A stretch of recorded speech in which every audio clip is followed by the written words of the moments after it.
Chapter 607. The auction of the Medicine King tripod soon began. To Li Yundong's surprise, although the Medicine King tripod was an antique cultural relic found in Huangshan City, Anhui Province, the auction was held in Dongwu City. Go to see. In order to hold this grand auction, Tianai Auction House gave up its own company's auction venue and set up the auction venue in a 5-star hotel in Dongwu City. Li Yundong took Su Chan, Ziyuan, and Zhou Qin to Dongwu City again. Women were a man's best business cards. Most of the time, on certain occasions, the success of a man depended on what kind of women he had with him. In today's China, where the luxury market was constantly heating up, most of the time an auction held by an auction house was not only a grand event for auction lovers, but also a place for rich people and big shots to spend a lot of money and compete for beauty. In this kind of place, beautiful women were naturally indispensable. As soon as he arrived at the entrance of the hotel, Li Yundong saw all kinds of famous luxury cars appearing at the entrance of the hotel in an endless stream. Luxurious and noble businessmen and beautiful women got out of them one after another. These beautiful women wore jeweled necklaces around their necks and huge gem earrings in their ears. Each of them was rich and enchanting, attracting the attention of many people. But when Su Chan, Ziyuan, and Zhou Qin arrived, everyone's eyes were immediately attracted by the three of them. Su Chan was wearing a fiery red classical dress. The hem of the dress was piled up on the ground like a cloud, like a bright cloud of fire. As soon as the little girl moved, it seemed that there was a cloud following her. She was wearing a fur shawl on her shoulders, and her whole person looked noble, enchanting, and beautiful. Ziyuan was still wearing a rather ordinary snow-white dress. However, even though she was wearing such an ordinary dress, it made people feel as if she was wearing a seamless heavenly robe. Every inch of her clothes seemed to come from the clouds in the sky. She was like a fairy who had fallen from the clouds to the mortal world. Her entire body did not carry a trace of the mortal world's aura. Zhou Qin was wearing a purple cheongsam. She was calm and elegant by nature, and she came from a rich family. Her every move revealed a unique aura of a superior. Her beautiful eyes revealed a cold and arrogant aura of disdain for all living beings. Only when her eyes fell on Li Yundong did her eyes become extremely soft and full of admiration. As soon as Su Chan, Ziyuan, and Zhou Qin appeared, they immediately captured the brilliance of almost all the beauties in the venue. For a moment, everyone present stared at them with their eyes wide open, as if they couldn't believe that there could be three such stunning beauties in the world at the same time. Moreover, Su Chan, Ziyuan, and Zhou Qin each had their own beauty and temperament. These men looked at Su Chan, Ziyuan, and Zhou Qin greedily and enviously. They couldn't help sighing in their hearts. What kind of man is worthy of such a woman? While they were sighing with emotion, they saw Su Chan, Ziyuan, and Zhou Qin surrounded by a young boy. This boy was wearing a hand-sewn dark red tang suit and a pair of black cloth shoes. His eyes were soft and there seemed to be a smile at the corner of his mouth. When he looked around, his expression was indifferent, as if he had seen all the vicissitudes of the world. He was not old, but he gave people a sense of maturity which made people marvel. This boy was Li Yundong. He looked at Su Chan with a smile and said, "Chaner, do you remember the first time we came to the hotel?" Su Chan turned her head to look at him and said with a smile, "I remember. I was so nervous that I didn't know where to put my hands." Li Yundong smiled and said with some emotion, "Yes, it feels like many years have passed. But in fact, less than half a year has passed." She stealthily tugged at his hand and playfully hooked her finger around his palm. Then she gave him a sweet smile. Although Zhou Qin often went to various places of the upper class, this was the first time she had participated in such a special auction. She looked around curiously and couldn't help sighing. There are so many people. Are they all here to participate in the auction? Ziyuan smiled slightly and said, "There are many acquaintances." Li Yundong took a look and saw that there were indeed many cultivators from the cultivation sects that he had seen at the Taoist assembly. Among them, Zhang Kongyun, Zhang Lufang, Zhang Ling, Zhou Ping, and others of the Jingyi school were mixed in. However, this time they were not wearing Taoist robes. Instead, they were wearing neat suits or silk cheongsams with tassels like luster. Even Zhang Kongyun, who didn't care about his image, was wearing a gray tang suit. He was playing with a folding ink fan in one hand and looking at the ink painting on the fan alone. Zhou Ping and Zhang Ling also saw Li Yundong. The two of them snorted and quickly turned their faces away, showing great hostility. At this time, Su Chan whispered to Li Yundong, "Yundong, where's Jinrendu? Why hasn't he come yet?" Li Yundong looked around and didn't see anyone from the Chuanjin dragon sect. Instead, he found that several cultivators from the Qingqing sect were glaring at him, as if they wanted to tear him into pieces in the next second. These guys, why do they seem to have a deep hatred for me? Li Yundong felt strange, but he didn't take it seriously. Just as he was looking back and forth, there was another exclamation behind him. Li Yundong looked back and saw a woman in a red dress with black hair and a blonde girl in a formal suit walking into the hotel lobby. These two women were Ao Wushuang and Chris. Although she was wearing the same long red dress as Su Chan, her long dress gave people a mature and beautiful feeling, unlike Su Chan's, which exuded a pure and pleasant aura of a young girl. Chris' suit perfectly outlined her sexy figure and amazing exquisite curves. When Li Yundong saw the two of them, he immediately smiled and said, "You're here?" Because Ao Wushuang and Chris had also invested in the auction, Li Yundong had specially invited them to come with him. However, Chris didn't know how to fly, so Ao Wushuang took her all the way here, while Li Yundong took Su Chan, Ziyuan, and Zhou Qin to go first. It was obvious that Chris was not used to this kind of high-altitude flight. Her originally very white skin looked even paler at this time. Her legs were trembling a little. She forced a smile at Li Yundong and said, "Can I take a plane next time?" Su Chan burst into laughter and said, "You want to learn cultivation with this kind of person? This is the first time I've heard of someone who can fly but wants to take a plane." Chris bit her lip and didn't say anything more. Li Yundong also helped her out with a smile and said, "Let's go. Let's go into the auction house." Under everyone's gaze, they arrived at the auction house on the 19th floor. As soon as they entered, Li Yundong found that there were already many people sitting there, including many disciples of Buddhist sections. Compared with some cultivators of Taoist sects, these monks were much more generous.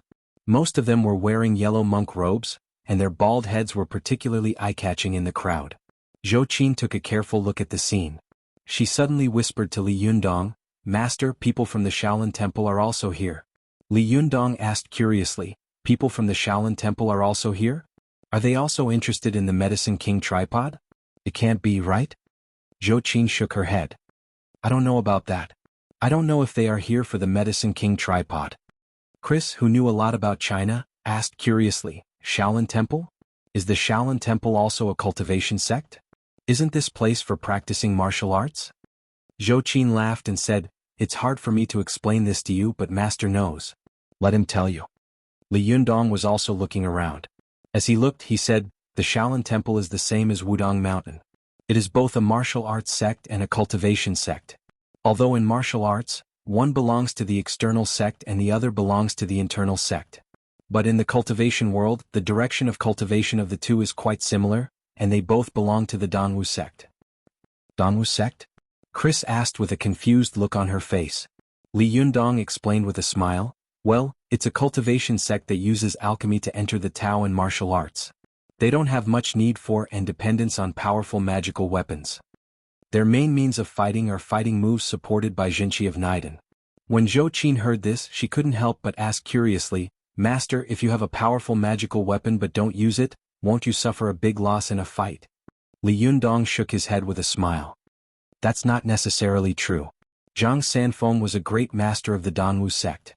Have you ever heard of him losing in a fight? The fighting methods of the Danwu sect are extremely fierce and flexible. Moreover, they have a unique secret method that can resist magic and powerful magical weapons. They can't be underestimated. If you look down on them, you'll be the one to suffer." Zhou Qin said with a worried expression, "Then won't we have another strong opponent in this auction? The Shaolin Temple is very rich." At this time Ziyuan laughed. "That's not necessarily true. They may not be here to rob the Medicine King tripod." Ao Wushuang, who had been silent all this time, suddenly said, "In fact, we don't have to snatch the Medicine King tripod. As long as we can ensure that the Medicine King tripod is not taken away by the enemy, it will be fine. If it doesn't work, we can cooperate with Du Fei of the Chuanjian Dragon sect. We can disturb the mood and judgment of the bidders and let Du Fei ambush in the dark." Li Yundong nodded and said with a smile, "Senior Ao Wushuang is right." They were sitting in a corner of the auction house and talking in a low voice. At this time there were more and more people in the auction house, and many people sat in their seats one after another. Li Yundong and Ziyuan had been staring at the bidders who had come in, secretly calculating the cultivation sects present. When the 13th cultivation sect appeared, Du Fei of the Chuanjian Dragon sect finally appeared in the field with Wei Qin. Du Fei looked around at the door. After meeting Li Yundong's eyes, An imperceptible smile quickly appeared at the corner of his mouth. Then he quietly sat in another corner with Wei Qing far away from Li Yundong. When Li Yundong and the others saw Du Fei appear, they all breathed a sigh of relief in their hearts. The little girl patted her chest and said very sweetly, "Fortunately, Jinren Du didn't stand us up." Li Yundong smiled and was about to speak, but his eyes inadvertently swept to the door and he was surprised to see that Shen Wankai had also appeared on the spot. Li Yundong said in surprise, "Shen Wankai? He's here too?" His exclamation made Ziyuan, Zhou Qin, Su Chan, Ao Wushuang, and Chris all look at Shen Wankai curiously. Ao Wushuang only took a glance at him and then withdrew her gaze indifferently. She didn't take this rich man seriously at all. Chris didn't know the origin of this old man, so she just looked at him blankly and then withdrew her gaze. Ziyuan and Su Chan were puzzled, as if they didn't understand why Shen Wankai had come to get involved in this mess. Only Zhou Qin laughed and said, "Master, Shen Wankai is a very cultured person. Think about it, last time he participated in the tea culture and art challenge, why can't he participate in this kind of antique auction? He is very rich. He is a VIP client of major auction houses and is also a well-known domestic antique speculator." Li Yundong smiled and said, "I see. I understand." Su Chan looked at Shen Wankai and suddenly said with some excitement, "Yundong, if Mr. Shen can help us buy the Medicine King tripod, that would be great." Li Yundong didn't say anything but just smiled. Seeing that Li Yundong didn't speak, Su Chan was anxious to persuade him, but as soon as she opened her mouth, she saw two more people coming in from the door.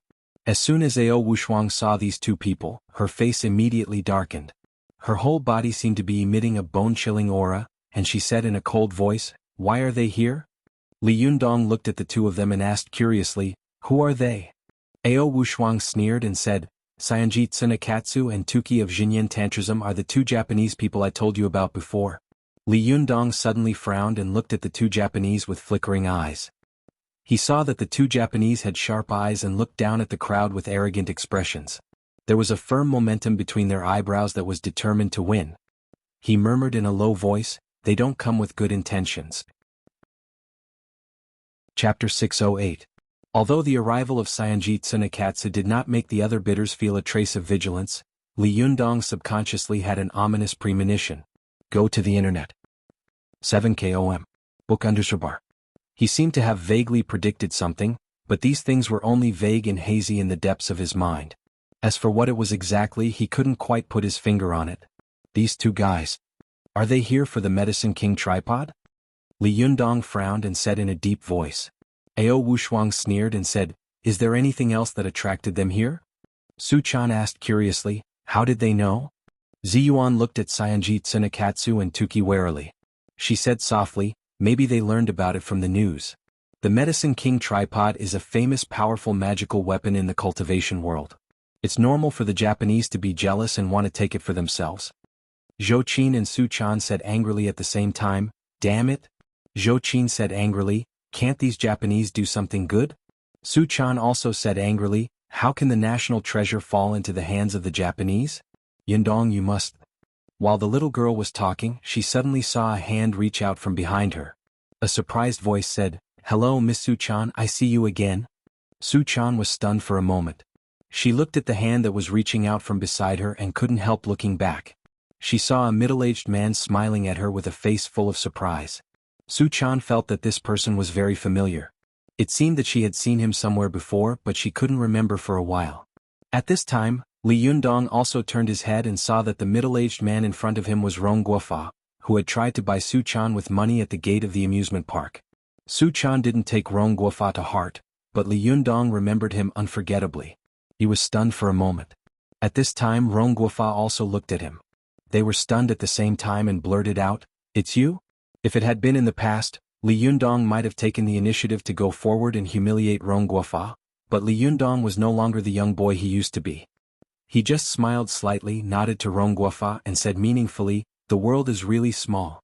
As soon as Rong Guofa saw Li Yundong, he remembered what Su Chan had once said to him. "You must remember his name. His name is Li Yundong and he is my partner. Although he is just a nobody now, I promise you that in less than 2 years, his name will shake the world. At that time what you can do he can do it effortlessly, but what he can do you can never do." This Li Yundong? Had he made a name for himself? Rong Guofa looked Li Yundong up and down, but there was nothing special about the clothes he was wearing. However, the women around him were really beautiful. Each of them was a stunning beauty and their temperaments and appearances were different. For a moment Rong Guofa was dazzled. Seeing Li Yundong greet him politely, Rong Guofa nodded at him in a reserved manner and smiled, but in his heart he thought, this poor boy is really good. I really don't know what's so great about him. Rong Guofa hadn't expected to meet Su Chan again. He even ignored the fact that he had a female companion beside him and took the initiative to say to Su Chan, Miss Su Chan, I didn't expect to see you here again. It's really a small world. At this time Su Chan also remembered who Rong Guofa was. She looked at him with some disgust in her eyes, snorted and said, yes, this world is really small. Rong Guofa was delighted and said with a smile, yes, it's really fate. Su Chan saw that Rong Guofa was actually taking advantage of the situation and climbing up to her. She made a face at Rong Guofa and said, next time you go somewhere, you must tell me in advance. When Rong Guofa heard this, he was so happy that his bones became a few pounds lighter. He said with a face full of ecstasy, okay, next time I want to go out, I will definitely inform you first.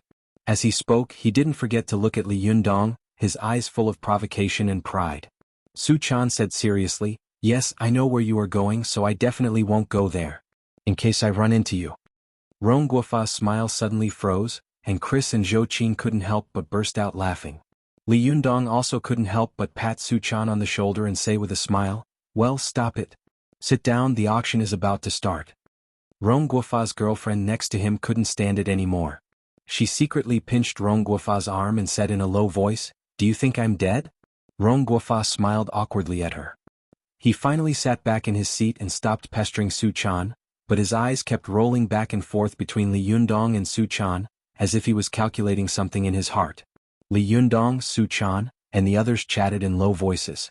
After about 10 minutes, the auction, which had almost shocked the entire cultivation world, finally officially began. Li Yundong and Zi Yuan made a private calculation. There were as many as 23 cultivation sects present at the auction this time. The scale was so large that it even far exceeded that of the Taoist assembly. After the host enthusiastically explained the rules of the auction and introduced the items, the first item was displayed on the stand. Li Yundong took a look and saw that there was an exquisite ivory pagoda on the exhibition stand. Although he looked at it from a distance, he could still see that the pagoda was shining with a crystal luster. Obviously it was not an ordinary item. Soon, the host invited the bidders who wanted to identify and see such an item up close to the stage. Li Yundong saw that many people on the stage had left their seats and walked over to the ivory tower to take a closer look. There were many cultivators from cultivation sects among them. Although Li Yundong had read all the classics in the spirit space, he was the first girl in an auction like this. He asked Zhou Qin curiously, what is this for? Zhou Qin explained to Li Yundong in a low voice, before every item is auctioned, according to the rules, the bidders will be invited to go up and observe it to make sure that it is genuine and whether it is damaged or not. Only then did Li Yundong understand, but he looked at Du Fei who had pulled Wei Qing up to observe it, and asked curiously, does Jinren Du also want to buy this ivory tower? Why would he go up to see it? Zhou Qin shook her head and said, I don't know. Maybe he likes to collect it? Su Chan, who was standing to one side, asked curiously in a low voice, isn't he afraid that he won't have enough money to bid for the Medicine King tripod? Li Yundong thought for a moment and shook his head. I don't know. Maybe he has plenty of money or maybe he has other plans. Li Yundong saw that Zi Yuan's eyes were fixed on the cultivators of the various sects who were watching the auction. Her face was thoughtful, as if she was thinking about something. He couldn't help but ask, Zi Yuan, what are you thinking? Zi Yuan came to her senses. She hesitated for a moment and said, logically speaking, the information of these items should have been sent to every bidder long ago. We also have them. Moreover, if they are really interested in the items, most of the bidders will go to the auction house in private to see and inspect the goods in private. Therefore, this procedure is actually for those who have no intention of bidding. Many people are just going through the motions. Even if they have seen it before, they just want to go up and see if it has been replaced. Although, for the sake of their own reputation, the auction house is unlikely to do such a thing. Li Yundong asked curiously, what do you want to say? Zi Yuan thought for a moment and said, since most of us are here for the Medicine King tripod, we definitely won't waste money on these items, so there's no need to look at them because we definitely won't buy them. But, why would these cultivators go to see them? Li Yundong thought for a moment, then shook his head and said, I don't know. Maybe They want to kill the rabbit and then collect a basket of grass? And collect a few cultural relics by the way? Ziyuan couldn't help laughing and shook her head. She said in a low voice, Li Yundong, think about it. If you and a sect are fighting fiercely in the auction, and a third party suddenly appears, what will you do? Li Yundong was stunned. You mean, there may also be cultivation sects secretly joining forces? Ziyuan nodded and said, generally speaking, a bidder will have two psychological bottom lines. The first is the psychological bottom line determined by the liquidity he has at hand. When the price of the auction exceeds the upper limit of the liquidity he can gather in a short period of time, his heart will be seriously shaken and he will begin to reconsider whether to continue bidding. Ziyuan looked at the auctioneer on the stage and said in a low voice, according to the Scottish auction rules of this auction, once the auctioneer calls the hammer 3 times and the bidder has not decided, then no matter how much money he has, he won't be able to buy such goods. At that time, it will be too late for him to regret it. Zhou Qin was also listening carefully. At this time she also interrupted, yes, so bidding is not only about burning money to compete for wealth, but also a kind of competition of courage and intelligence. Sometimes, some bidders will even place shills in the auction house to cooperate with their bidding in order to win. Li Yundong asked curiously, how? Ziyuan said with a smile, didn't I just say that a careful bidder will usually have two bottom lines in his heart? The first is the upper limit of the liquidity in his hands. If this bottom line is exceeded, it may bring liquidity difficulties to his business and company. Therefore at this time he will hesitate for a moment. However, because many buyers will choose to pay off the money in installments after the auction is successful, the first psychological bottom line will give them a relatively minor blow. As long as they quickly calculate the distribution of their liquidity and the distribution of the payment funds, they can quickly make a judgment, to chase the price or to give up. Li Yundong listened attentively and said, what about the second psychological bottom line? Ziyuan continued to speak with confidence and assurance. The second psychological bottom line is relatively vague, but generally if the actual value of the auction item is far lower than the auction price, then the second psychological bottom line will be broken. In addition, if the auction price far exceeds the financial limit of the bidder, then this psychological bottom line will also be broken. And the limit of this financial limit varies from person to person. Some businessmen are strong. Even if they bid for a sky-high price, they can still turn over the money if they choose to pay in installments. Li Yundong was a little confused. He asked, but what does the second psychological bottom line you mentioned have to do with the alliance between the sects and the placement of shills? At this time Zhou Qin laughed. She said softly, Master, you don't know this. Sometimes the bidding is decided in an instant, so there is not much space and time left for people to think. Think about it, if I arrange someone to secretly attack you and you call out a price, he immediately calls out the price that is the first bottom line in your heart. What will you think at that time? Li Yundong was stunned for a moment. Then I will definitely be stunned subconsciously and then turn my head to see who is bidding. Zhou Qin laughed and said, that's right. At this time, if I personally call out a price and then instantly call out the price that is the second bottom line in your heart, what will you think? Li Yundong suddenly understood. I understand. Ordinary people generally can't accept such a huge price fluctuation in an instant, so they will be greatly shocked, become afraid of fighting and then choose to give up. Zhou Qin looked at Li Yundong with admiration. That's right. Moreover, this method of bidding is very secretive, and it's not easy to offend people. Because the party who gives up usually hates the most is not the person who bid the last price and won the item, but the person who messed up the bidding in the beginning. At this time Ziyuan also laughed. Well, in fact, this is a bit like a tactical method in long-distance running. At the beginning you will target the strongest person on the enemy's side and arrange an opponent to drag you down and constantly consume your physical strength. The other contestant will follow you at a moderate pace until the opponent is almost exhausted by his companions. Then he will suddenly exert his strength, suddenly overtake him and then leave. Li Yundong looked at the cultivators of the other sects with a strange expression and whispered, did they also arrange shills? Ziyuan smiled and said, can we join hands with the Chuanjin dragon sect? Why can't they join hands with each other? The most important thing is, all of us hope to exhaust the enemy, but no one is willing to make the first move, because this kind of bidding is like beating drums and passing flowers. Everyone wants this flower to fall into the hands of others at the beginning and consume their funds. But the problem is, because they are not sure who is the secret shill, they definitely don't dare to make a move easily. Otherwise, if they bid a price, no one will bid again. They will be forced to buy it and spend a round of money, which will be a big loss. Or if they bid a few times, it will be bought by those who really want to buy the item. Then it will be meaningless. Li Yundong nodded to himself. He thought for a moment and said, "It would be great if we could mess up the situation and let these guys consume each other in confusion." Zhou Qin smiled and said, "It's not that easy. They're not fools. They won't make a move until they are sure of their identities." Su Chan, who had been listening to the conversation between Li Yundong, Zi Yuan, and Zhou Qin, suddenly had an idea. She quickly glanced at Rong Guofa behind her, as if she had come up with some wicked idea. Her eyes suddenly rolled around and she whispered a few words to Zhou Qin, who was beside her. Zhou Qin was stunned. At first, her face was full of suspicion, but the more she listened, the brighter her eyes became. She couldn't help but glance at Rong Guofa behind her. After listening to Su Chan's words, she gave Su Chan a thumbs up with great admiration and nodded slightly. After getting Zhou Qin's approval, Su Chan immediately laughed, and her eyes narrowed into slits. She shook her head and thought proudly, I just had a brainwave and came up with a good idea that will shock the world and make the gods weep. I'll make the auction a mess so that we can fish in troubled waters." Chapter 609. Soon all the bidders who had gone to the stage to watch the auction had finished and returned to their seats. Go to the internet. Li Yundong saw these people going up and down, coming and going. Those who went up to the stage to watch were not necessarily interested in buying, while those who looked around below the stage were not necessarily unwilling to buy. Li Yundong couldn't help but smile and whispered to Zi Yuan, "I wonder what will happen later?"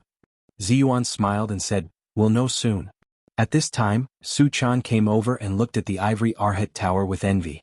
She whispered to Li Yundong, "Yundong, this ivory tower is so beautiful. If it were placed in our house it would be very beautiful." Although Su Chan's voice was quite low, it was just enough for Rong Guogua to hear. When Rong Guogua heard this, his heart skipped a beat and he was secretly delighted. "Humph, Miss Su Chan likes this kind of ivory tower. Then I'll bid for it and give it to her later. I can win the favor of the beauty and defeat this guy's arrogance. It's killing two birds with one stone. Why not?" For Rong Guogua, he always believed in one sentence: men don't care about loyalty. Loyalty is because the weight of betrayal is too low. Women don't care about loyalty. Loyalty is because they are not tempted enough. As long as he showed enough sincerity and temptation, he believed that he would be able to get the beauty in his arms in the end. Could it be that he couldn't defeat a young boy? Even if this guy was outstanding now, could he surpass him in half a year's time?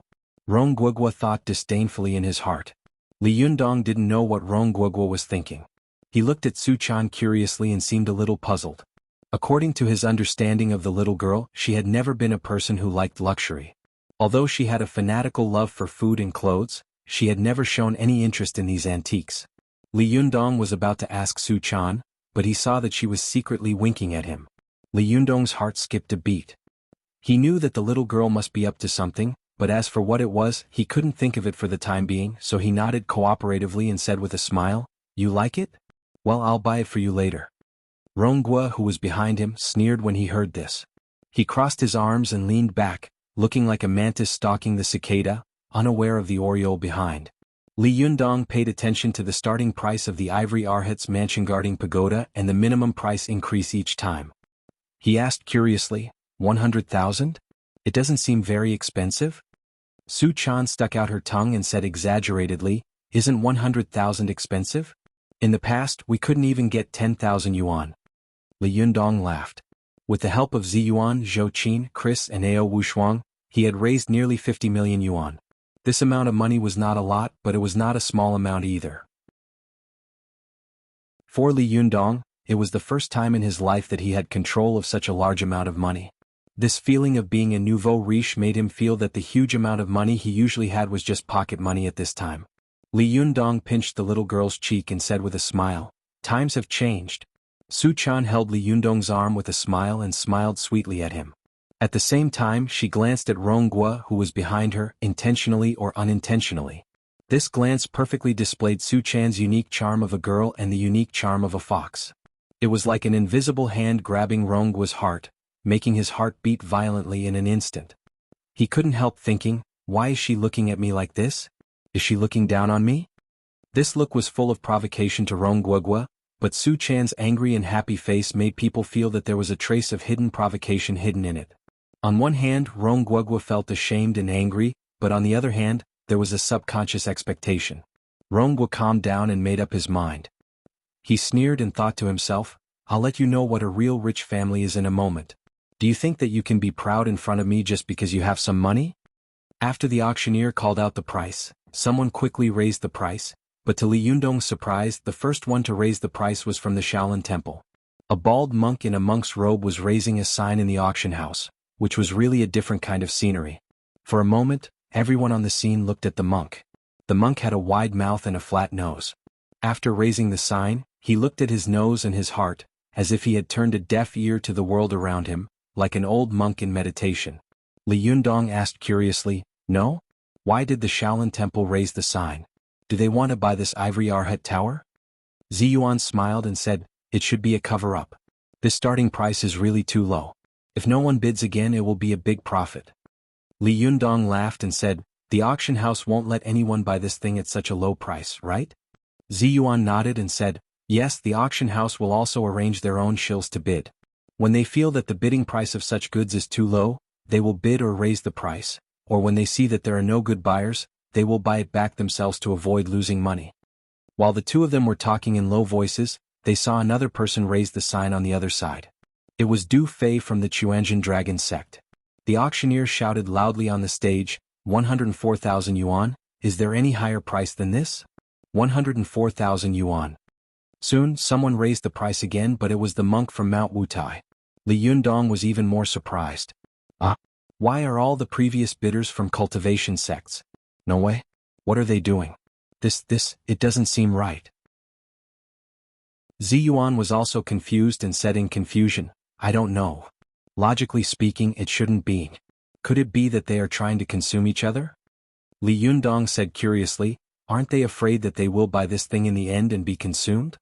But just as they were feeling strange, they saw the atmosphere on the scene suddenly become white-hot. The cultivation sects who had been watching on the stage raised their signs one after another to increase the price. In just a short while, the price had been raised to 200,000 yuan. Seeing that the first item was being auctioned so smoothly, the atmosphere suddenly became hot, and his own emotions also became excited. He couldn't help but shout, 200,000 yuan, is there any higher price than this? 200,000 yuan once, 210,000 yuan, someone raised the price by 10,000 yuan at once, 210,000 yuan, is there any higher price than 210,000 yuan? Li Yundong, Ziyuan, Zhou Qin, Su Chan, and the others were all dumbfounded at this time. They looked at each other as if they didn't understand what these cultivation sects were doing at all. Li Yundong said with a strange expression, Are they all crazy? Why are they fighting for this thing? Ziyuan frowned and stared at the ivory Arhat tower. She didn't say a word, as if she was thinking about something quickly. Zhou Qin thought for a while, then said in a low voice, Master, shall we raise the sign? Su Chan pulled Li Yundong's arm excitedly and said, Okay, I'll raise it. Li Yundong didn't know whether to laugh or cry. Why are you so excited? Su Chan made a face at Li Yundong and said, It's fun. With so many people raising their signs to bid together, it's so fun and lively. Li Yundong laughed and said, Then you can play, but be careful not to get yourself into trouble later. Su Chan's eyes narrowed into a line as she smiled. She was as proud as a fox that had done something bad. She moved closer to Li Yundong's ear and whispered, Don't worry, I promise I will only set fire to people, not to myself. After that, she jumped up, quickly raised the sign and shouted, 1 million. There was an uproar in the room, and the auctioneer suddenly became excited. Some ordinary businessmen who wanted to buy such a bidding item were stunned by Su Chan's words. Many of them sincerely wanted to buy this ivory Arhat tower, but they were confused by the previous bidding behavior of the various sections. They didn't know whether they really wanted to buy it or just wanted to raise the price. But at this time, Su Chan directly raised the price from 210,000 to 1 million. These businessmen suddenly went crazy. How could there be such a random bidding? Did they know how to bid? Had they ever bid? These businessmen were so angry that they almost wanted to hit the table, but when they turned their heads, they saw an extremely beautiful girl standing there with a sweet smile. Their anger suddenly dissipated a lot. Li Yundong was also shocked by Su Chan's bid. He quickly pulled Su Chan down and said in a low voice, Hey, are you crazy? 1 million to buy such a thing? If no one raises the price later, what will you do? Su Chan smiled and said in a low voice, Don't worry, someone will definitely raise the price. As soon as Su Chan's voice fell, she saw the monk of the Shaolin Temple raise the sign again. The host immediately shouted, 1,002,000. Is there any higher bid? 1,002,000 going once. Li Yundong was really stunned at this time.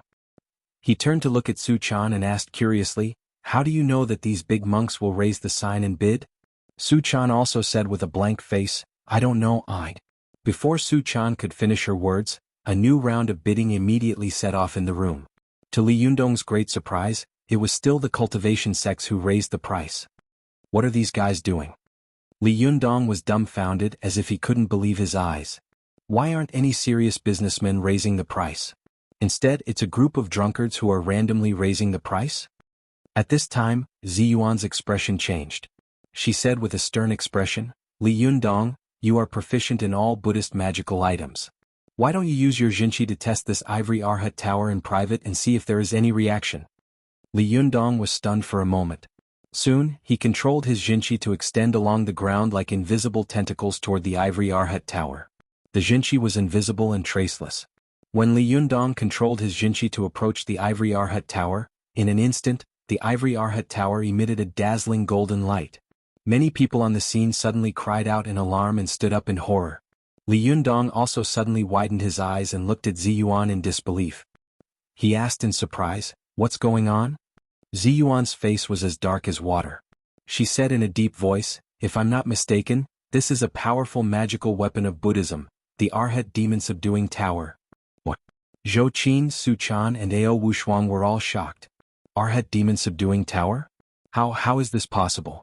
Why would another powerful magical weapon appear at this auction? Chapter 610.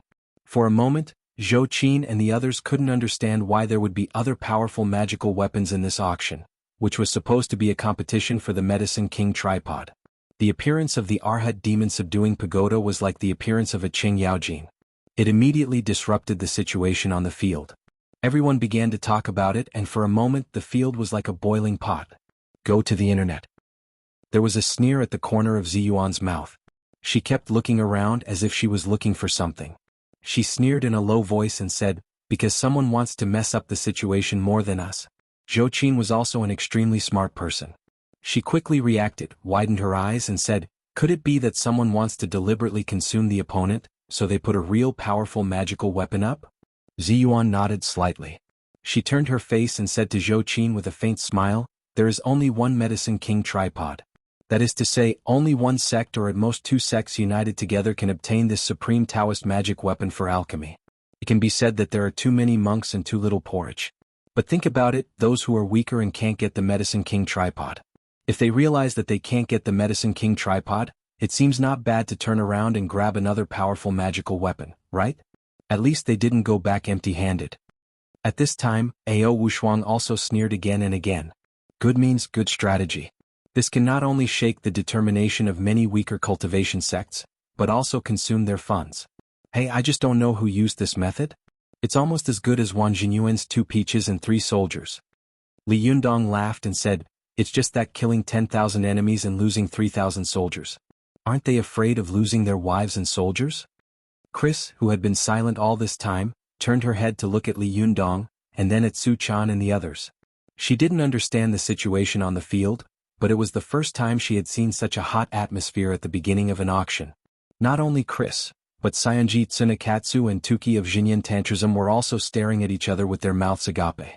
Tuki said, Changxing, what's going on?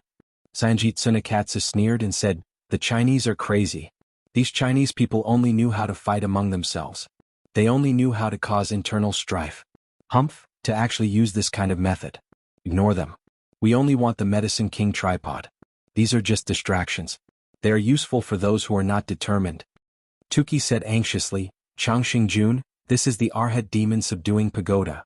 This was a supreme-grade Buddhist treasure. It would have been fine if we hadn't seen it, but now that it has appeared in the auction, how could we not fight for it?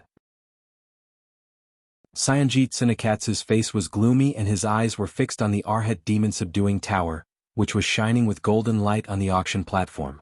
He knew that this magic weapon originated from the Wei, Jin, and Northern Dynasties period in Chinese history. At that time, Emperor Liang Wu, the emperor of the Southern Dynasty, believed in Buddhism and denounced Taoist cultivation sects such as Shushan as demons and evil spirits. He also gathered countless eminent monks and mages to refine this Arhat demon-subduing tower. It was said that this Arhat demon-subduing tower looked ordinary on the outside, but inside it was carved with 999 Arhats. Once this Arhat demon-subduing tower covered a demon ghost, these 999 Arhats would chant scriptures together, trap the demon and make it impossible for him to move. It would be a lie to say that he was not tempted by such a powerful magical weapon. Saionji Tsunekatsu gritted his teeth and hesitated for a while. He turned his head and shouted at Tuki in a low voice, "Bastard, I am young Sungjin. Listen to me. Ignore this powerful magical weapon. We only want the Medicine King tripod." Tuki Jun's face was gloomy and he lowered his head helplessly. "Yes, Tuki Jun." At this time the auctioneer on the stage also shouted excitedly, "Look, everyone, this is the Ivory Arhat Tower. Now it has shown its spirit. 1,002,000 for one. What are you still hesitating for? 1,002,000 twice, 1 million. Someone is calling a higher price, 1 million. 1 million. Is there a higher price?" At this time, the plans of all the cultivation sects were completely disrupted by this Arhat demon-subduing tower. As Ziyuan had expected, many of the weaker cultivation sects began to be seriously shaken. For a moment they were wavering. They didn't know whether they should grab this powerful magical weapon in front of them or save money to grab the Medicine King tripod later. Some powerful cultivation sects also wanted to disrupt the situation on the scene. They also raised the price one after another, creating a chaotic scene of driving up the price, which made the weaker cultivation sects more and more hesitant. At this time Chen Wansai's face was also full of doubts. He looked in the direction of Li Yundong from time to time. Shen Yu and Shen Hui, who had come with him to the auction, also tried to persuade him, "Dad, don't you like this kind of evil-suppressing thing the most? Or is it blessed? Don't you want to buy it?" Chen Wankai saw that Li Yundong, Su Chan, and the others had been whispering to each other. For a moment he couldn't figure out what Li Yundong was thinking, so he withdrew his gaze and said lightly, "Don't worry, let's wait and see." At this time the price on the field had been raised to 5 million yuan, but 5 million yuan was still an unimaginably low price for such a demon-subduing Arhat tower. Li Yundong, who had been watching quietly, laughed at this time. He snorted and said in a low voice, "No wonder so many people from the cultivation sects went up to see this kind of auction just now. It turns out that they have already felt that something is wrong. Hey, we were too careless. If we had seen this powerful magical weapon earlier, we would have been more prepared." Ziyuan smiled and comforted him softly, "It's useless. They want to play tricks. Moreover, I can be sure that no one from the cultivation sects went to see these auction items in private, because they all came for the Medicine King tripod, so like us, they didn't think of checking other auction items." Li Yundong chuckled and said, "It's dark under the light. However, since someone wants to disturb the situation on the field, well, let's cooperate." Li Yundong quickly raised the sign, and the auctioneer suddenly became short of breath. He said in surprise, 10 million, buyer number 43 offered 10 million. Is there any higher price than this? 10 million once. 10 million twice. For a moment, everyone on the field looked at Li Yundong. Zhou Ping, who was sitting in the front row, looked back at Li Yundong. She frowned and said to Zhang Ling, "Master, is it Li Yundong who is playing tricks?" Zhang Ling sneered and said, "I don't know. It doesn't matter who is playing tricks. What's important is that now that things have come to this, we have to find a way to consume the opponent's funds as much as possible, so..." Before she could finish her words, she also raised the sign. The auctioneer suddenly took a deep breath and said in surprise, 20 million, someone has offered 20 million. He had seen a lot of auctioneers and had seen all kinds of fierce auctions, but this was the first time he had seen an auction where the price was so high that it was multiplied by several times. This was too exaggerated. The ordinary businessmen and buyers all looked at Zhang Ling in shock and anger, wanting to see who this person was who did not play according to common sense at all. "You can't play like this. You can't raise the price like this." Rong Guofa, who had originally wanted to buy this item, was also stunned. The development of the situation was completely beyond his imagination. Although 20 million was not a large amount for him, spending 20 million to buy an ivory Arhat tower to please a beauty? This seems a little too exaggerated. But Rong Guofa was hesitating in his heart. At this time, Li Yundong once again joined in the fun and raised the price, and it was 10 million. At this time, the auctioneer was already fanatical as if he had been injected with chicken blood. This item was completely beyond their expectations, and it had actually risen to such a high price. He shouted loudly, 30 million, is there any higher price than this? Rong Guofa was also completely shocked. He looked at Li Yundong dumbfounded and thought in his heart, this guy, is he so rich? Could it be that he's just joking? Or, is this a sky-high price game? Sometimes, in order to make huge profits, the auction house would arrange many shills to raise the price of the auction items on the scene, creating the illusion of a hot atmosphere, thus stimulating some new collectors to buy a collection that was not worth that much at all. This kind of behavior was called a sky-high price game. But Rong Guofa looked around and saw that there were all kinds of people on the scene. The most exaggerated thing was that after Li Yundong shouted the price, the people of Shaolin Temple raised their paddles again, and this monk was still unhurriedly adding 2,000 yuan, as if no matter how high the price was, he would add 2,000 yuan to it. It was as if he was a maggot attached to the bone. If this is a sky-high price game, then this method is too clever, isn't it? Rong Guofa muttered in a low voice. But soon, Li Yundong raised his paddle again and raised the price to 40 million yuan. At this time Zhou Qin also whispered to Li Yundong nervously, Master, be careful. Be careful that this game of beating drums and passing flowers will stop in your hands. That will be a big loss. Li Yundong chuckled and said, No, don't worry. Moreover, it's not a loss to buy such a powerful magical weapon for 40 million yuan. Other Taoist sects may not be able to use the powerful magical weapons of Buddhist sects when they buy them back, but for me, I don't have such worries at all. Zhou Qin smiled bitterly and said, You're right, but what about the Medicine King tripod? Li Yundong smiled and said, I mean in case. We still have to fight for the Medicine King tripod. At this time the atmosphere on the scene was full of gunpowder. Rong Guofa's girlfriend who had come with him, saw that everyone was fighting for it, but Rong Guofa who had been bragging to her about his wealth, was like a hesitant and frightened quail. She couldn't help but pull Rong Guofa's hand and whisper, Hey, why don't you bid? Rong Guofa whispered, Are you crazy? You want to buy such an ivory Arhat tower for 40 million yuan? His girlfriend said, Do you think everyone here is crazy? Why are they all so eager to bid for it? Moreover, didn't you see the abnormality of this ivory Arhat tower before? Can shine. It's definitely not an ordinary item. Rong Guofa laughed angrily. I've seen this kind of method many times. It must be the auction house's trick to please the public.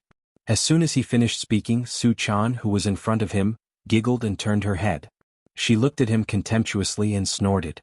Then the little girl turned her head and whispered a few words in Li Yundong's ear. Then she picked up the sign in his hand and held it up again. At this time Rong Guofa only felt that all the blood in his body had rushed up with a buzz and rushed straight to the top of his head. Was there anything in this world more infuriating and irrational than being humiliated by others in front of a stunning beauty whom he had fallen in love with? The answer was, yes. He had been personally humiliated by this stunning beauty in front of other men. Su Chan didn't say a word, but Rong Guofa felt as if he had been pierced by countless sharp blades in an instant, and his whole body was covered with cuts and bruises. He suddenly remembered his behavior of showing off his wealth in front of Li Yundong. But at that time, that unknown young man was now riding on his head. What was so great about this upstart? He must be strong in appearance but weak in reality. He must be bluffing. Damn it, I want to expose his pretense. How dare you be so presumptuous in front of me? I've seen this kind of bidding many times, and I'll let you know what real bidding is. Rong Guofa was so stimulated by Su Chan's gaze that he trembled all over and instantly lost his mind. He gritted his teeth, stood up and shouted, 80 million yuan. There was a sudden uproar. I wrote too late last night and didn't finish it. I got up this morning to finish the last point and quickly send it up. This is yesterday's second update. Sorry everyone.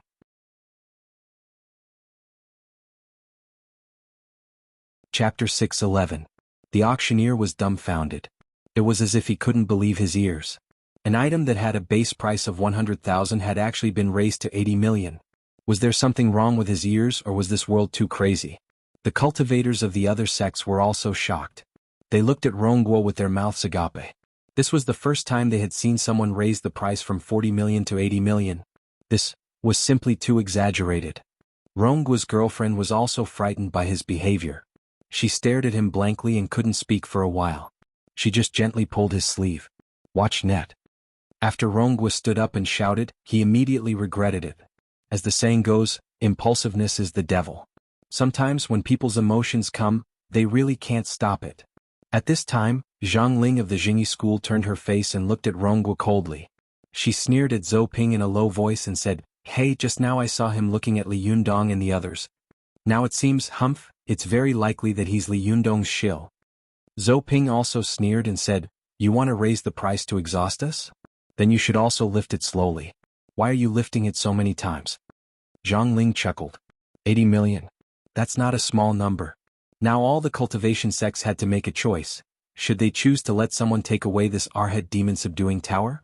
Should I conserve my strength?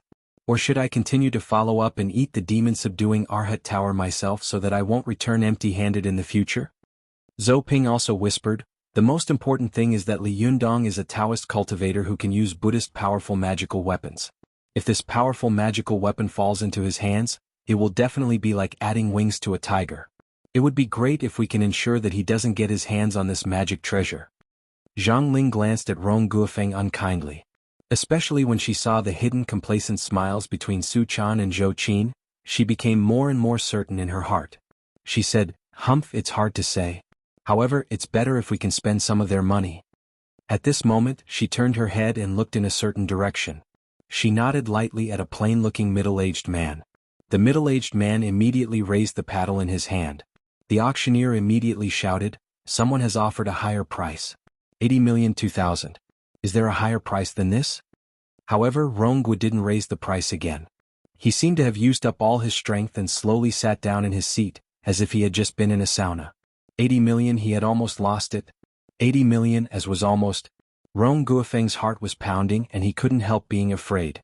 He kept wiping the sweat on his forehead with a handkerchief. As the saying goes, the first burst of energy, the second burst of energy, and the third burst of energy. For a moment, Rong Guofeng didn't want to compete with Li Yundong anymore. He still wanted to buy something. At this moment, Li Yundong and Ziyuan looked at each other. Ziyuan nodded slightly and said softly, "This is the bottom line. Don't raise the price anymore." At this time, the game of beating the drums and passing the flowers has reached its limit. If you shout again, it is very likely that you will really fall on your head. Li Yunyang also nodded and smiled. "I think so too. Although the Arhat demon-subduing tower is a powerful Buddhist magic weapon, it only has a single sealing function. In a fight, its actual effect is far inferior to the Fan of Seven Treasures. So I'll buy this magic weapon for 80 million yuan." At this time, the cultivators of all sects and schools seemed to have the same thought. They all stopped raising their paddles and the real businessmen and buyers were frightened by this kind of madness. For a moment they all became spectators. No one raised their paddles again. At this time, only the auctioneer was left in the originally lively auction house. He shouted on the stage, 80,002,000 once. 80,002,000 twice. At this time Zhou Ping said anxiously, "Master, why is no one bidding?" Zhang Ling smiled slightly and said to Zhou Ping, "Don't worry, there will definitely be someone else bidding." As soon as she finished speaking, the auctioneer smashed down with his hammer. 80,002,000 thrice. Sold. Zhang Ling and Zhou Ping were dumbfounded. They looked at each other in dismay, and their hearts were filled with rage. Zhou Ping said in a low voice, "Master, we've been tricked. We've been plotted against." Zhang Ling's original intention was not to rob this powerful magical weapon. From beginning to end, she just wanted to rob the Medicine King tripod. However, she thought that she had discovered Li Jiandong's shill, so she deliberately raised the price again, trying to consume more of Li Jiandong's funds. But she had never expected that this guy would actually give in. She had actually bought this Arhat demon-subduing tower.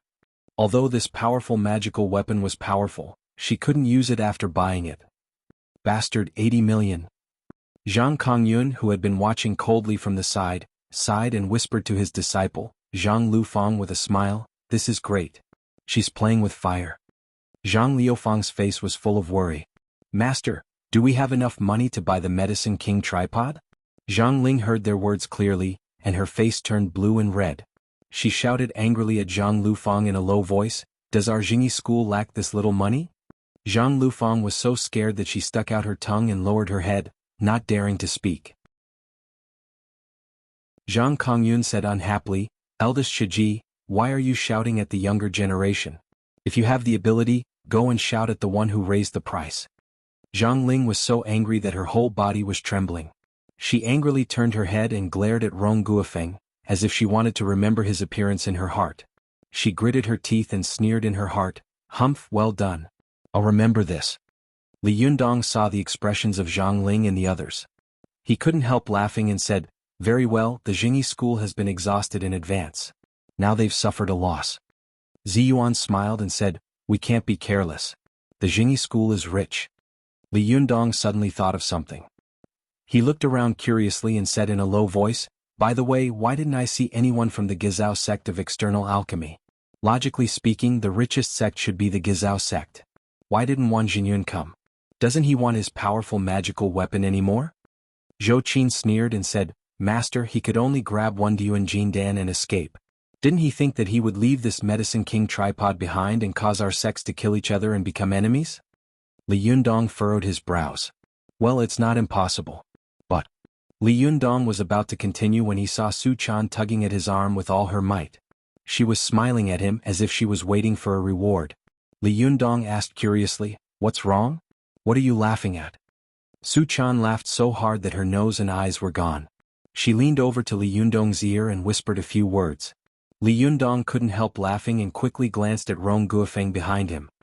He reached out his hand and scratched the tip of Su Chan's nose. He whispered with a smile, "It turns out that this was your idea. I was wondering why he suddenly became crazy. Good, amazing, you did a good job this time. I'll reward you well when we go home." Li Yundong's last sentence was extremely ambiguous, which made the little girl giggle. She thought of the passion they had when they had kissed before and couldn't help but feel an itch in her heart. She wished she could be intimate with Li Yundong here and now. Li Yundong, Su Chan, and the others were talking and laughing happily. When Zhang Ling saw their relaxed and happy scene, she felt so angry that her heart was bleeding, and she sneered again and again. After the interlude of the Ivory Arhut Tower, the next few auction items were not as crazy as before. Some ordinary businessmen and buyers saw that no one was driving up the price again, so they tentatively offered a few rounds of prices, and then hastily made the final decision. After the battle, all the sects seemed to be recuperating, storing energy and waiting for the real battle. Very quickly, all the auction items were successfully auctioned off. When the last item was taken out, everyone couldn't help but sit up straight. Their eyes lit up as they looked at a purplish-gold three-legged cauldron that was surrounded by a faint white mist. The Medicine King tripod. The auctioneer passionately introduced the appraisal and historical background of the Medicine King tripod on the stage, and invited the bidders under the stage to watch it. At this time, none of the cultivators from various sects went up to watch. Instead, some ordinary businessmen and buyers came forward to watch. When they saw the Medicine King tripod surrounded by white mist, they couldn't help sighing and nodding in praise. After looking around on the stage, Rong Guogua returned to his seat and said to his girlfriend excitedly, "It's indeed a divine item, a rare treasure. This is what I want." His girlfriend also flattered him and said with a smile, "That's right. Your taste is definitely right." At this time, Su Chan turned around and said with a malicious smile, "Give up. You can't get it?" The smile on Rong Guogua's face froze. "What do you mean by that?" Su Chan giggled and said, "Nothing. You couldn't buy the ivory tower just now, let alone this one." After that, she turned her face away again. Rong Guogua was so angry that he roared in his heart, "The one just now was not what I really wanted to buy. Moreover, 80 million yuan for something with a base price of 100,000 yuan. Are you crazy? This is what I want to buy. Let's see if I can buy it later." Rong Guogua was so angry that his face turned red, and his blood vessels bulged. Seeing this, his girlfriend whispered, "Mr. Rong, don't care about this little girl." Before she could finish her words, Rong Guogua turned his head and roared at her in a low voice, "Shut up." The woman was shocked and didn't dare to speak again. Rong Guogua stared at the Medicine King tripod with red eyes, as if he wanted to eat it in one bite. Not long after, the auctioneer began to announce the start of the bidding for the Medicine King tripod. The base price was 5 million yuan, and the lowest bid was 10,000 yuan. Rong Guogua immediately raised the sign in his hand and shouted, 10 million. The first bid was doubled. The auctioneer was shocked. He excitedly pointed the hammer in the direction of Rong Guogua and said loudly, "Someone offered 10 million yuan. Is there any higher bid than this?" Zhang Ling turned her head and glanced at Rong Guogua. She sneered and raised the sign in her hand. 20 million. Wow, the second bid doubled again. The ordinary businessmen and buyers on the scene were dumbfounded. They had never seen such an auction. Li Yunyang and Su Chan looked at each other, and there was no longer the relaxed smile on their faces. Ziyuan said in a deep voice, "The real battle of Jinyuan has begun." Although Chris was born in a big family in the United States and often went to all kinds of high-class places, it was the first time she had seen such an auction where the price had doubled. She muttered in a low voice, "It's so fierce." Although Chen Wankai didn't know what the Medicine King tripod meant to cultivators, he was also keenly aware of the strange atmosphere on the scene. He frowned and quickly calculated in his heart. His eyes kept looking in the direction of Li Yunyang. Sanjit Tsunekatsu, who was sitting not far from him, saw Rong Guogua bid again and raised the price of the Medicine King tripod to 50 million yuan. He smiled coldly and said to Tuki, "It's ridiculous that the powerful magical weapon used by Sun Simiao, the king of medicine, is being bid at such a low price. Tuki, we can make our move now." Tuki nodded, raised the sign in his hand, and shouted in stiff Chinese, 51 million. As soon as he finished speaking, Sanjit Tsunekatsu angrily scolded him in Japanese, "Bastard, don't you think you're losing face for our Jinyan Tantrism by bidding like this?" After that, he grabbed the sign in Tuki's hand, raised it high, and shouted, 100 million. This is the first update on the 11th. Well.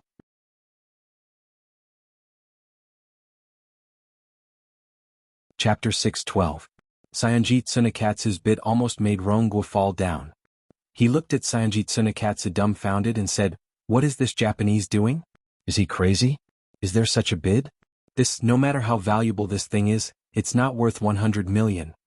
Xin Yu and Xin Hui, who had followed Xin Wankai to watch the fun, were also shocked by Sanjit Tsunekatsu's overbearing bid. Xin Hui whispered to her father, "Old man, this Japanese is so fierce. Is this Medicine King tripod worth so much money?" Xin Wankai narrowed his eyes and stared at Sanjit Tsunekatsu. He said in a low voice, "I don't know if it's worth that much. Go to the internet." But what? Xin Hui asked curiously. Xin Wankai quickly glanced at Li Yundong and said calmly, "However, I will know in a moment whether this thing is worth that much money." Xin Wankai didn't expect that the price of this Medicine King tripod would soar to such a high level in an instant. The increase was so great that it was even more exaggerated than the price of a house. But for a scheming and calculating businessman like him, the most important thing now was to confirm the approximate value of this Medicine King tripod in Li Yundong's mind, and then calculate whether he should make a move or not. In the face of Sanjit Tsunekatsu's crazy bid, the auction house instantly fell into a moment of dead silence. Obviously, Sanjit Tsunekatsu's bid this time was like a heavy punch, heavily hitting the hearts of almost everyone on the scene, hitting their first psychological bottom line. Su Chan pulled Li Yundong's sleeve and said with a pale face, "Yundong, do we need to increase the price?" Li Yundong looked at Sanjit Tsunekatsu as if he was facing a formidable enemy, and said with a heavy face, "I don't know, but I have a very bad feeling." After all, Zhou Qin was from a big family and was experienced and knowledgeable. As soon as she saw Sanjit Tsunekatsu's posture, she whispered, "Not good, this guy seems to be determined to win. Master, what should we do?" Li Yundong quickly calculated in his mind. This time they had raised 50 million yuan. According to Du Fei of the Chuanjin Dragon Sect, they could mobilize about 90 million yuan to participate in the auction. Even if they calculated the repayment ability of the installments, the maximum amount of the two sides could not exceed 300 million yuan. Otherwise their business would be in big trouble. However, the price had exceeded the 100 million mark in just a few bids. If it continued to grow at this rate, would he be able to compete with the Japanese? Even if he could bid for the Medicine King tripod at that time, if the bidding was too fierce, he would get into debt and think about how to get money to pay off the debt all day long. Then what was the point of cultivating? Even if the Medicine King tripod could be used for alchemy, the alchemy cycle would be too long. At that time, everyone in the Fox Zen school would definitely abandon their cultivation and be busy making money all day long. This was a matter of killing 10,000 enemies with 12,000 casualties. The losses outweighed the gains. What if the Japanese had such an idea? What could they do? Even if they didn't have this idea, the other sects would definitely be happy to see it happen. As the saying goes, it's better to cut off one finger than to injure all 10 fingers. Rather than fighting while bathed in blood, it was better to give up decisively so as to avoid sinking into the mud pit. However, was the Medicine King tripod going to be given up just like that? Seeing that Li Yundong was hesitant, Ziyuan advised him softly, "Li Yundong, we haven't reached our bottom line yet. We can first test how determined the Japanese's attitude is. Li Yundong had been hesitant between insisting and giving up. At this time, when Ziyuan said this, Li Yundong immediately had an idea. He nodded to Ziyuan and quickly raised the sign. The auctioneer had expected that the Medicine King tripod would be sold at an amazing high price, and even many of the bidders in the auction house had ambushed them. However, what he hadn't expected was that as soon as the auction of the Medicine King tripod began, the atmosphere would become white-hot. He was so excited that his voice was a little out of shape. He shouted, 100 million going once. Is there any higher price than this? 100 million going twice. 130 million. Someone offered 140 million. Is there a higher price than this? When the ordinary businessman who had wanted to bid for the Medicine King tripod heard this price, there was an uproar. It was already very exaggerated that the previous price had soared from 50 million to 100 million. They didn't expect that there would be another price increase. Moreover, the price was raised to 140 million this time. It was too fierce. It was too bloody. When Du Fei heard Li Yundong's bid, his eyes involuntarily looked at him. When his eyes met Li Yundong's, he nodded slightly to him, showing a trace of appreciation in his eyes. Du Fei was both a cultivator and an experienced businessman. He naturally knew that Li Yundong's huge increase in the price in an instant was the best response to Saionji Tsunekatsu. The auction was like a narrow path that only allowed one person to walk. As the saying goes, the brave wins when they meet on a narrow road. Saionji Tsunekatsu raised the price fiercely. On the one hand, he showed his wealth and strength. On the other hand, he deterred every bidder who wanted to bid and showed his determination to win. And Li Yundong expressed a very tough attitude to Saionji Tsunekatsu with the same astonishing amount of increase, and this attitude was very likely to make the other party think. The opponent is also very rich, and this thing is also determined to be his. At this time, the other party would either be frightened by the other party's momentum like when playing haha, or meet on a narrow road. But at this time, what would Saionji Tsunekatsu do? Saionji Tsunekatsu glanced at Li Yundong and frowned slightly. He stared at Li Yundong like lightning without blinking, as if he wanted to see through Li Yundong's heart in an instant and see how many cards in his hand could support him. Li Yundong also looked at Saionji Tsunekatsu without showing any weakness. When their eyes met, the air seemed to spark. Although there was nothing unusual on Su Chan's face, her nervous hand tightly grasped Li Yundong's wide palm. Her body trembled slightly. She kept saying in her heart, "Don't raise the price, don't raise the price." As if he had heard Su Chan's prayer, Saionji Tsunekatsu was silent for a long time and did not speak again. At this time, the auctioneer on the stage also shouted, 140 million going once. Is there any higher price than this? 140 million. Twice. At this time, not only Su Chan but also Ziyuan and Zhou Qin, who had seen a lot of wind, couldn't help but be a little nervous. Their eyes were fixed on the gavel in the auctioneer's hand, and their ears were all pricked up, listening for anyone around to continue to raise the price. Just when the auctioneer shouted for the third time, suddenly, a hand was raised high in the front row, and a cold voice sounded, 200 million. There was another burst of exclamation on the scene. Li Yundong and the others immediately looked at this person. Zhang Ling. Li Yundong gritted his teeth fiercely and whispered, "Damn it. Is she starting to want strength?" This time, Zhang Ling's bid completely broke through the first psychological bottom line of everyone on the scene. It was like when a long-distance run reached its limit, the runner would often struggle painfully. Do you want to persist? But when they broke through this limit, they could often continue to run smoothly. And this time, Zhang Ling's bid completely made everyone on the scene understand in an instant. The Medicine King tripod would definitely be auctioned at a bloody price. If you didn't have the strength and psychological preparation, you'd better give up as soon as possible. In an instant, many cultivation sects and some ordinary businessmen who were interested in bidding chose to give up. They changed from participants to spectators in an instant. The price of 200 million had also greatly broken through the first psychological bottom line of Li Yundong and the others. Li Yundong couldn't help but look at Du Fei of the Chuanjin Dragon sect from a distance. Both of them saw a little fear in each other's eyes. Du Fei's eyes were full of hesitation and panic, and Li Yundong's eyes were also full of unwillingness and hesitation. The situation on the field had begun to show a trend out of their expectations and control, but they could do nothing about it. At this time, the auctioneer was also trembling with excitement, and his eyes were a little red. He knew that at the end of this auction, no matter what the result was, it would set a record for domestic auctions.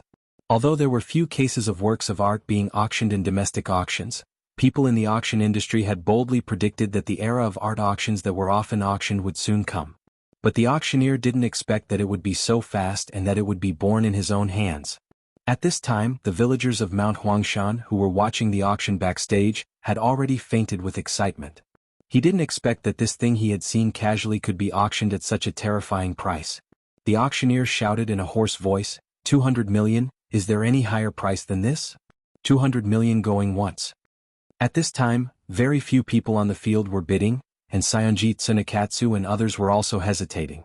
Although he had obtained the consent and support of Masako Tachibana before, if the price paid was too high, he would not be able to bear the consequences. But, should he just give up like this? Sayonji Tsunekatsu clenched his fists tightly. He gritted his teeth and shouted, 300 million. Wow. Almost everyone on the field was frightened by Sayonji Tsunekatsu's madness. Even the auctioneer's heart almost beat too fast for a moment, and he fainted on the spot. Throughout the world's auction history, no one had ever raised the price by such a huge margin. This Sayonji Tsunekatsu was either crazy or determined to get the Medicine King tripod.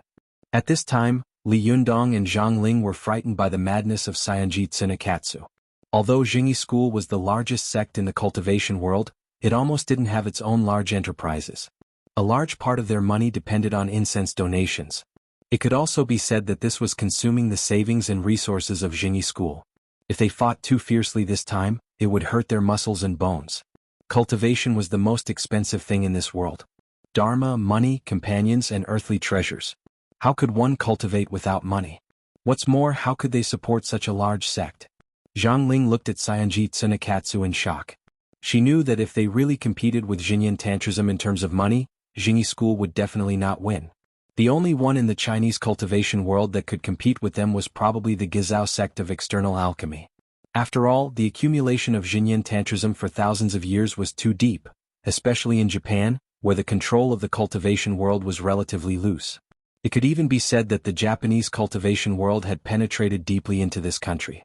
The political world of this country could be infiltrated and controlled by the forces of the underworld, let alone the cultivation world. Once the power of the cultivation world was combined with the power of the country, the great power produced was unimaginable by ordinary people. This Sayonji Tsunekatsu. Is he really here to rob the Medicine King tripod on behalf of Xinyan Tantrism?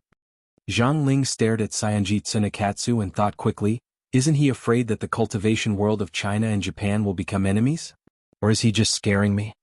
Zhou Ping gritted her teeth and said to Zhang Ling, Master, why don't we just fight with the Japanese? Zhang Ling's face was extremely ugly. She was hesitant for a moment, but the auctioneer on the stage would not wait for her. He shouted hysterically 3 times in a row.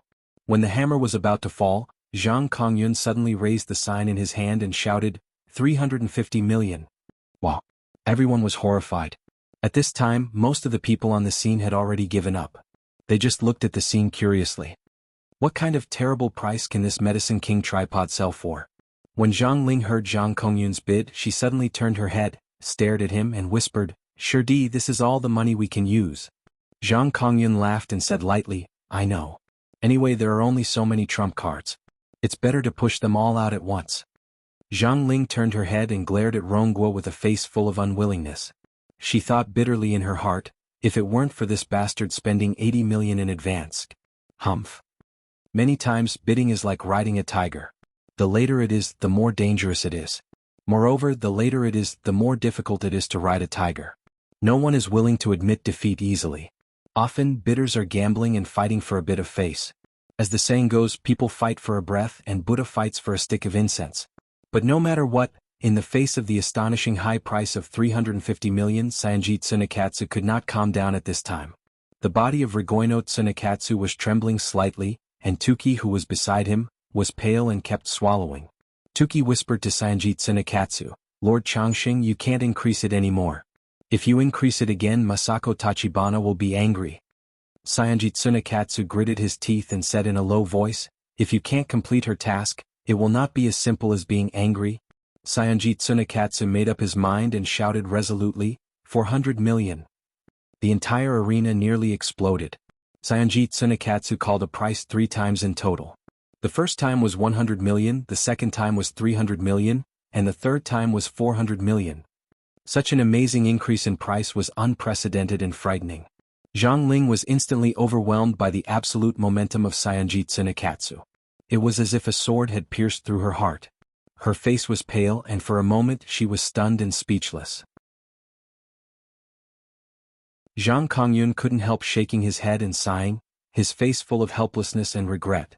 Su Chan pinched Li Yundong's hand in horror and whispered, "Yundong, it's already 400 million.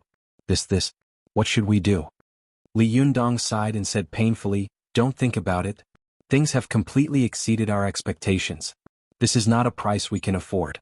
We are out." Although they had expected such a situation, the faces of Ziyuan, Zhou Qin, and the others were all gloomy and ugly. Ao Wushuang also sighed and shook her head. "This is God's will. There's nothing we can do." Su Chan was shocked and said, "Will the Medicine King tripod be taken away by the Japanese like this?" Li Yundong watched the auctioneer on the stage repeat the current price again and again. He fixed his eyes on the auctioneer's hammer falling little by little. But just as the hammer was about to be finalized, someone on the field suddenly raised a hand. The auctioneer's hammer instantly stopped in midair. He shouted excitedly in a hoarse voice, someone has bid a higher price. 410 million, is there a higher price than this?" Everyone on the field had thought that 400 million would be the final price, but they didn't expect that someone would raise the price again at this time. Who was this person? Why did he go crazy with Saionjitsu Nikatsu? This auction had completely turned into a hand-to-hand fight between madmen. The battle of gold yuan on the field had reached its climax, and the air was filled with a terrible smell of blood. For a moment, everyone's eyes turned to look at this person.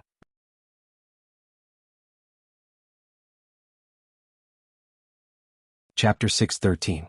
Everyone looked at the person who raised the sign, only to see that this person looked ordinary. He was an old man in his 60s. This old man was wearing a bright yellow long gown and a hand-sewn fur waistcoat. Compared to the rich businessmen around him who were dressed in suits and leather shoes, he was really not eye-catching. Go to CNET. 7KOM. Book_bar_first. In addition to the previous bidding, the old man had never raised his paddle from beginning to end, but no one had expected that the one who had gone crazy with Saionjitsu Nikatsu was the guy who had never raised his paddle from beginning to end at the auction. Li Yundong suddenly looked over and was stunned. He couldn't believe his eyes and said in surprise, "Why did Mr. Shin make a move?" Zhou Qin said with both surprise and excitement, "Great, Mr. Shin made a move. I was scared to death. I thought the Medicine King tripod was going to be bought by the Japanese." Su Chan's eyes widened and she looked at Shin Wankai in astonishment.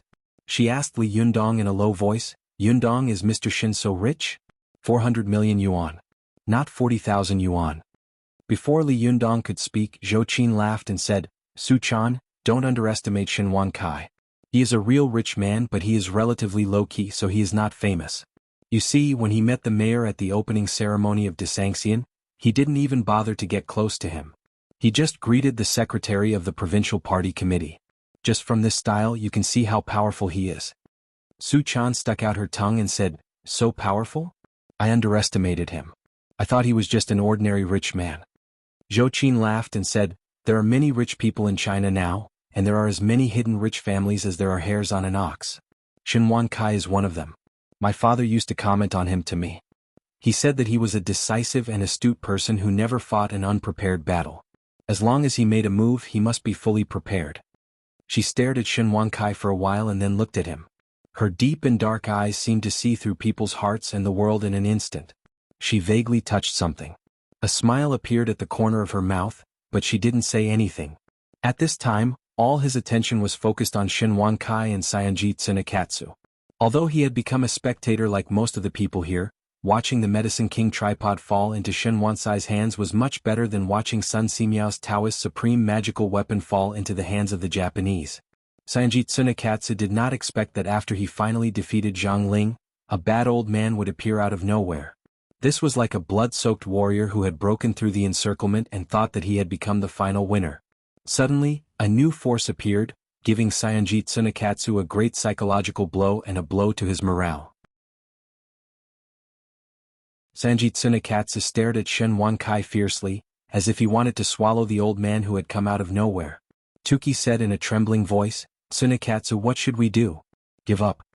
Saionji Tsunekatsu was trembling all over. He stared at Shin Wankai unwillingly.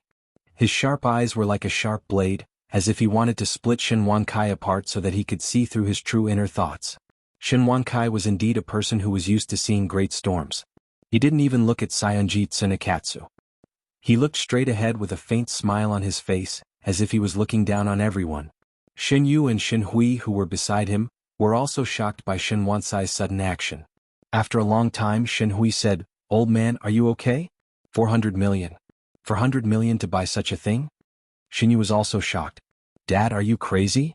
Shin Wankai looked at them with great displeasure and shouted in a low voice, "Shut up. What do you know?" Saionji Tsunekatsu saw that both Shin Yu and Shin Hui were questioning Shin Wankai. He thought to himself, is this old guy bluffing? In fact, he has also reached his limit? Saionji Tsunekatsu quickly calculated in his heart, although Masako Tachibana didn't set a bottom line for me as far as I know, the bottom line in her mind should be about 500 million, but if it exceeds 400 million, she will definitely be angry. The current price is 410 million, which will already make Masako Tachibana very angry, but, if it costs 500 million to complete the task, it is not unacceptable. Saionji Tsunekatsu hesitated, and almost everyone on the scene saw the clue. Zhou Qin whispered in Li Jiandong's ear, "This Japanese is a little scared. Now the price should be closer to the limit he can bear, so he can no longer raise the price unscrupulously. In a moment, when we see what price he offers, we should guess his bottom line." Saionji Tsunekatsu thought for a moment. When he saw that the hammer in the auctioneer's hand was about to fall, he suddenly showed a grim smile, raised the sign and shouted, 500 million. F***CK.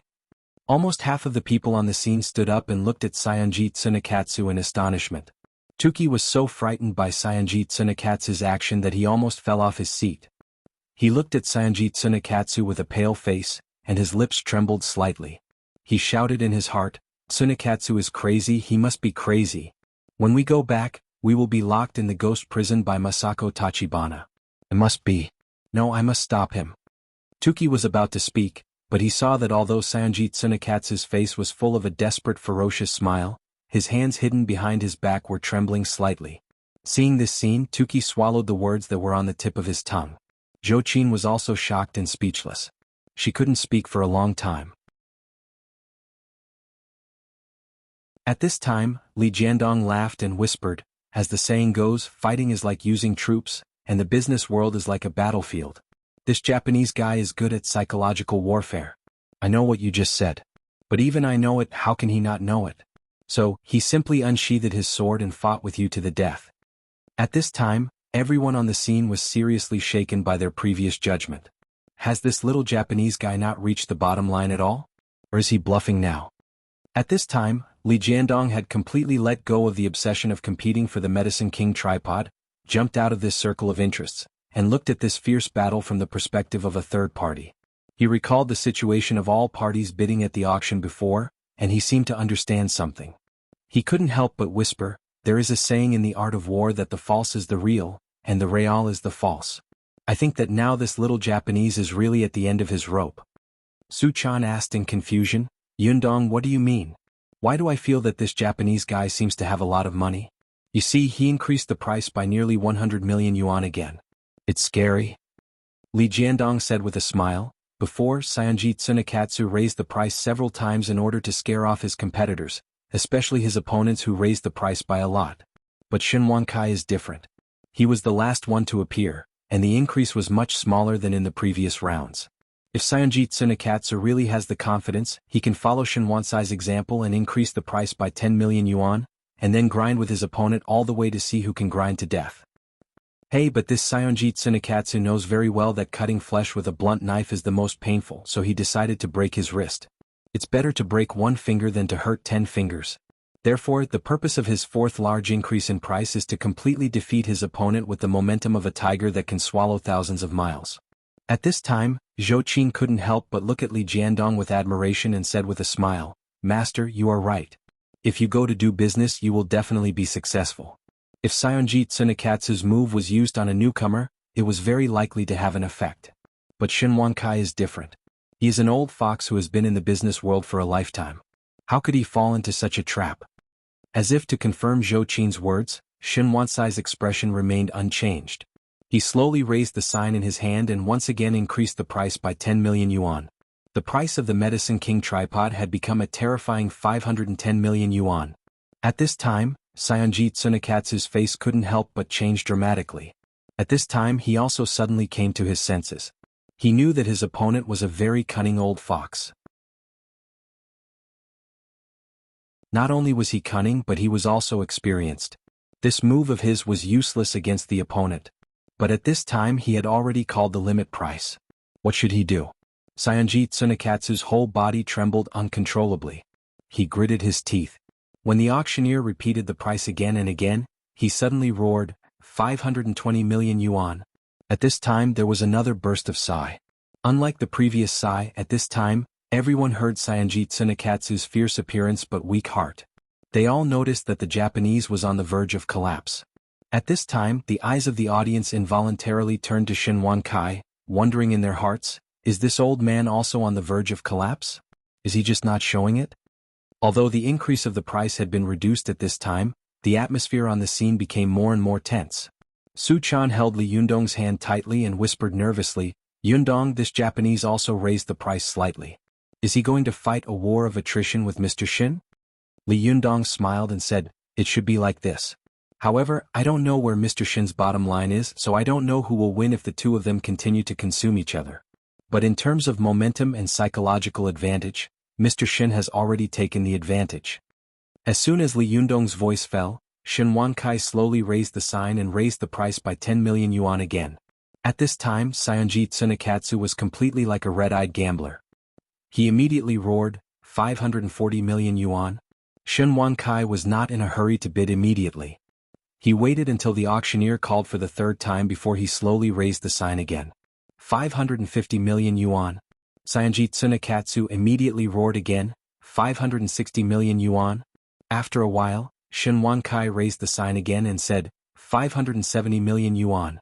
The two of them raised the price back and forth like a barrage of cannons. Although the range was not as terrifying as before, such a blunt knife cutting flesh was really torturous. The price was approaching the 600 million yuan mark. The price of 600 million yuan meant that it was also an astonishing price in the international market, not to mention in the domestic market. At this time, everyone on the scene held their breath and did not dare to breathe more. Besides Saionji Tsunekatsu, Tuki trembled and grabbed Saionji Tsunekatsu's arm. He couldn't help but shout in Japanese, Mr. Tsunekatsu, you can't increase it anymore. You really can't increase it anymore.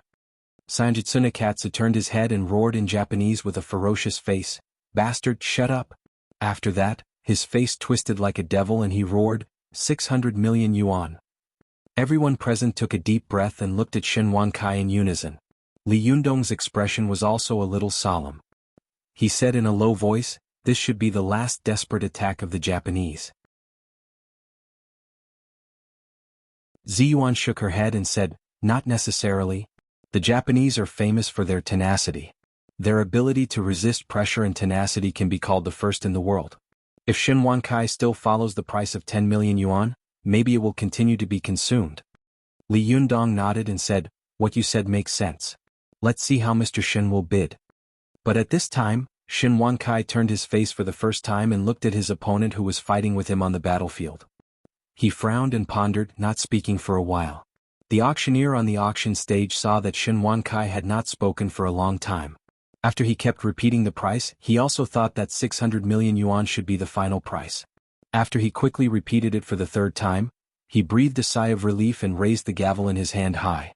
At this time, Saionji Tsunekatsu also seemed to collapse. He showed a smile of victory in a battle to the death and laughed proudly. Mr. Shin gave up? Su Chan saw the gavel fall little by little and she cried out in surprise. But at this critical moment, Shen Wankai suddenly smiled. He raised the sign in his hand and slowly said, 700 million.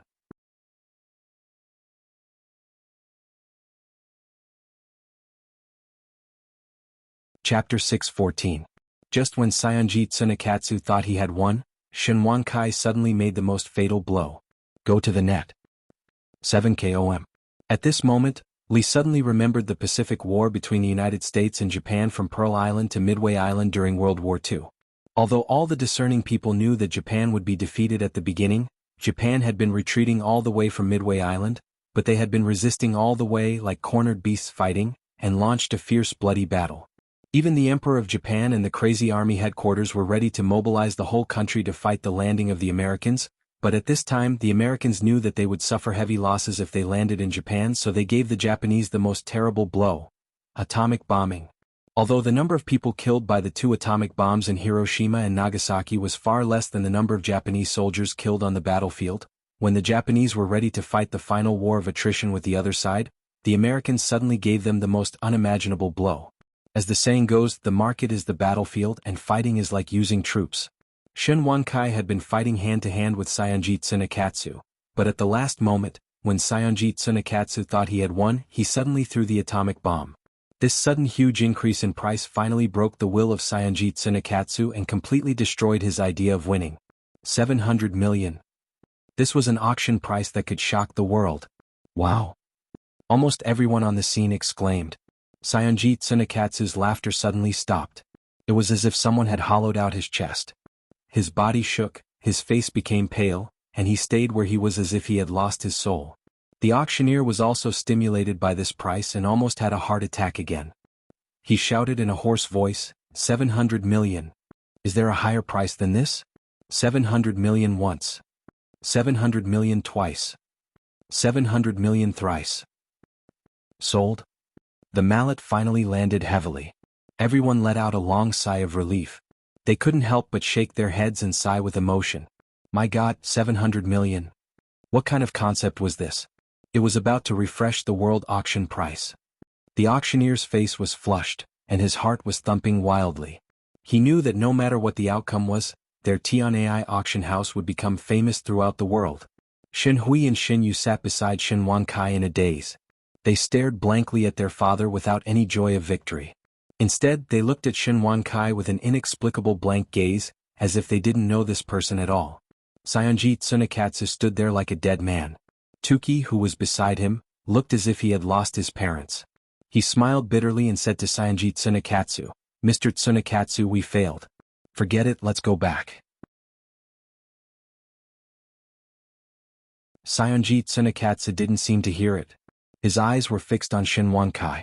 In his eyes, after Shin Wankai succeeded in the auction, he did not have a sense of victory and joy. Instead, he frowned slightly as if there was something unhappy. Saionji Tsunekatsu couldn't help but think, is he also close to his limit? Or if he persisted a little longer, would he give up? Thinking of this, Saionji Tsunekatsu could not help but grit his teeth and walk toward Shin Wankai. When Tuki saw this, he quickly grabbed him and whispered in Japanese, Mr. Tsunekatsu, calm down. What are you going to do? Saionji Tsunekatsu didn't even look at him. He pushed him away and walked straight to Shin Wankai, staring at him with gloomy and terrifying eyes. Seeing this, Shin Yu stood up and shouted, What do you want? Saionji Tsunekatsu turned his head and glared at him. Shin Yu suddenly felt as if his heart had been stabbed by a knife. He fell into his seat and trembled all over. Shin Hui stood up at this time and said angrily, Do you want to hit someone after losing? At this time, Li Yundong and the others also came over. Li Yundong smiled slightly and said, Saionji Tsunekatsu, look at where you are standing under your feet. This is China, not Japan. After he finished speaking, Du Fei of the Chuanjin Dragon sect also stood up with a smile. Sun Wei Qing, who was beside him, also stood up and stared at him unkindly. Then the cultivators of all the sects on the field all stood up with a common enemy and stared at Saionji Tsunekatsu. The fierceness on Saionji Tsunekatsu's face suddenly dissipated a lot. He took a deep breath, bowed respectfully to Shin Wankai and said, I would like to ask your name. Shin Wankai nodded gratefully to Li Yundong and the others. He smiled slightly and said, Shin Wankai? Saionji Tsunekatsu looked respectful and said, Shin Jun. May I ask why you have to compete with me for this Medicine King tripod? Shin Wankai smiled slightly and said, Because anyone can take this Medicine King tripod, but you Japanese can't. This sentence immediately caused the whole audience to cheer loudly. For a time the applause on the field was like thunder and there were bursts of cheers. At this time Saionji Tsunekatsu bent down, and a fierce look flashed in his eyes. But when he raised his body his face was humble. He said, So that's how it is. Congratulations on getting this Medicine King tripod. At this time, Li Yundong also whispered to Su Chan, I haven't seen it yet. This Mr. Shin is very patriotic. Is he also a nationalistic youth? Su Chan pursed her lips and said with a smile, he is not young. Li Yundong laughed and said, he has a young heart. He is a young man. Ziyuan, who was at the side, heard their conversation and smiled slightly.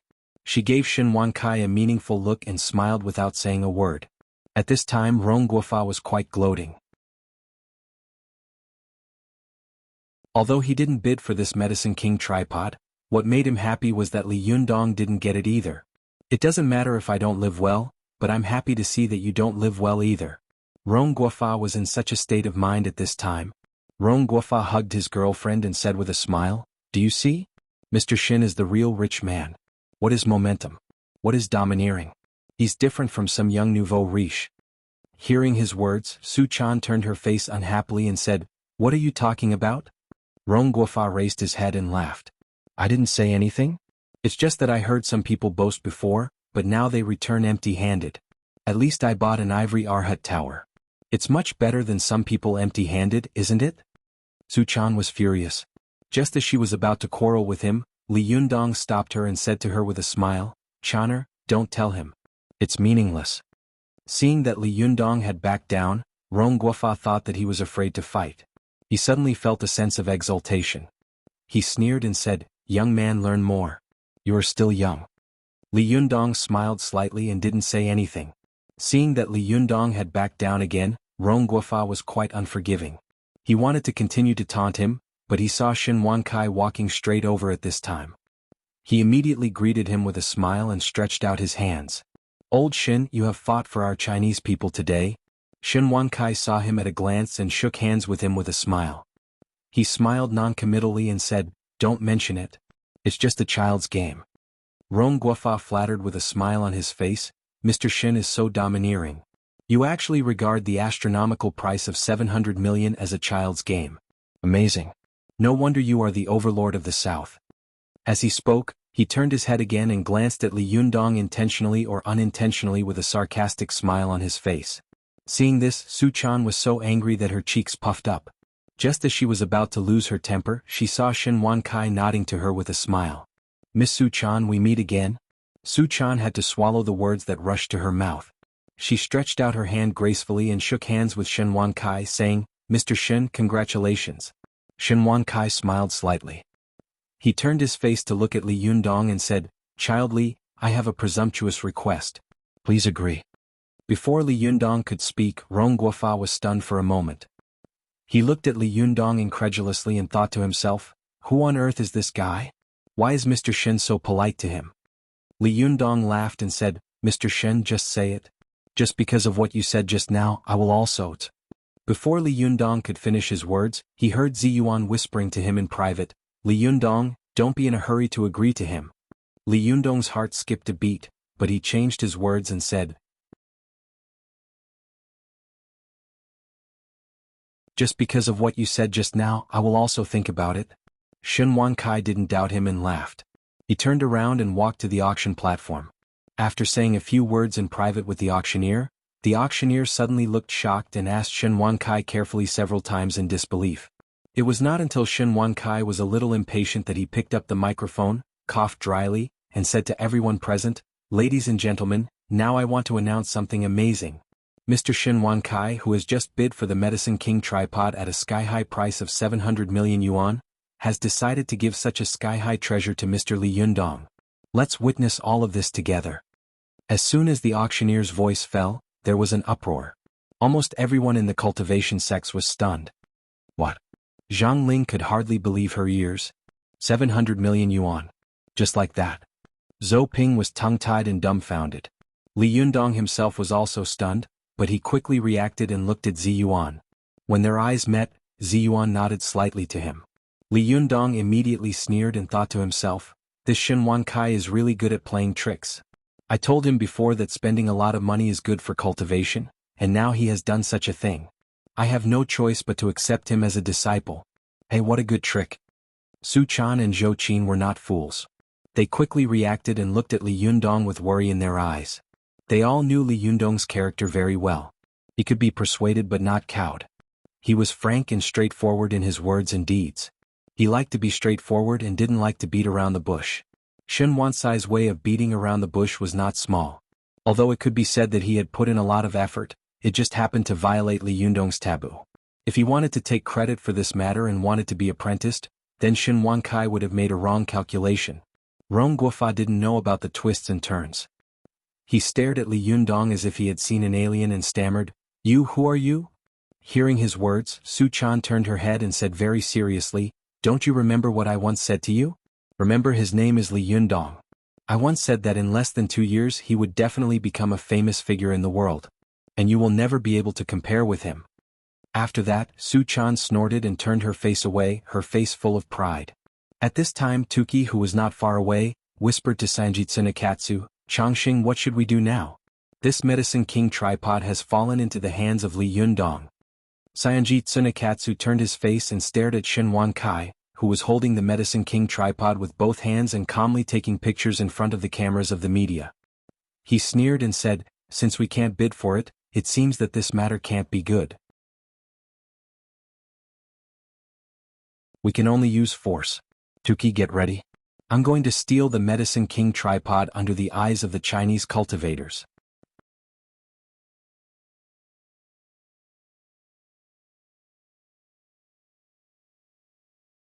Chapter 6:15. When Tuki heard Sanji Tsunekatsu's words, he was shocked. He said in surprise, "Changxing, are you crazy? There are several Jinshin masters here." Sanji Tsunekatsu smiled coldly and said, "When the enemy thinks they have won, it is the beginning of their failure. Do you think I don't know that there are Jinshin masters here? In a while you will use the Shikigami to make a little noise nearby. As long as there is chaos, the auction house will definitely immediately put away all these auction items, and the cultivators here should not be allowed to follow them in. Go to the internet. 7KOM. As long as this Medicine King tripod can get out of the sight of these cultivators, I have a way to get it away." Tuki was stunned for a moment. He said worriedly, "But Changxing, if you do this, will it cause mutual hatred and confrontation between the Chinese and Japanese cultivators?"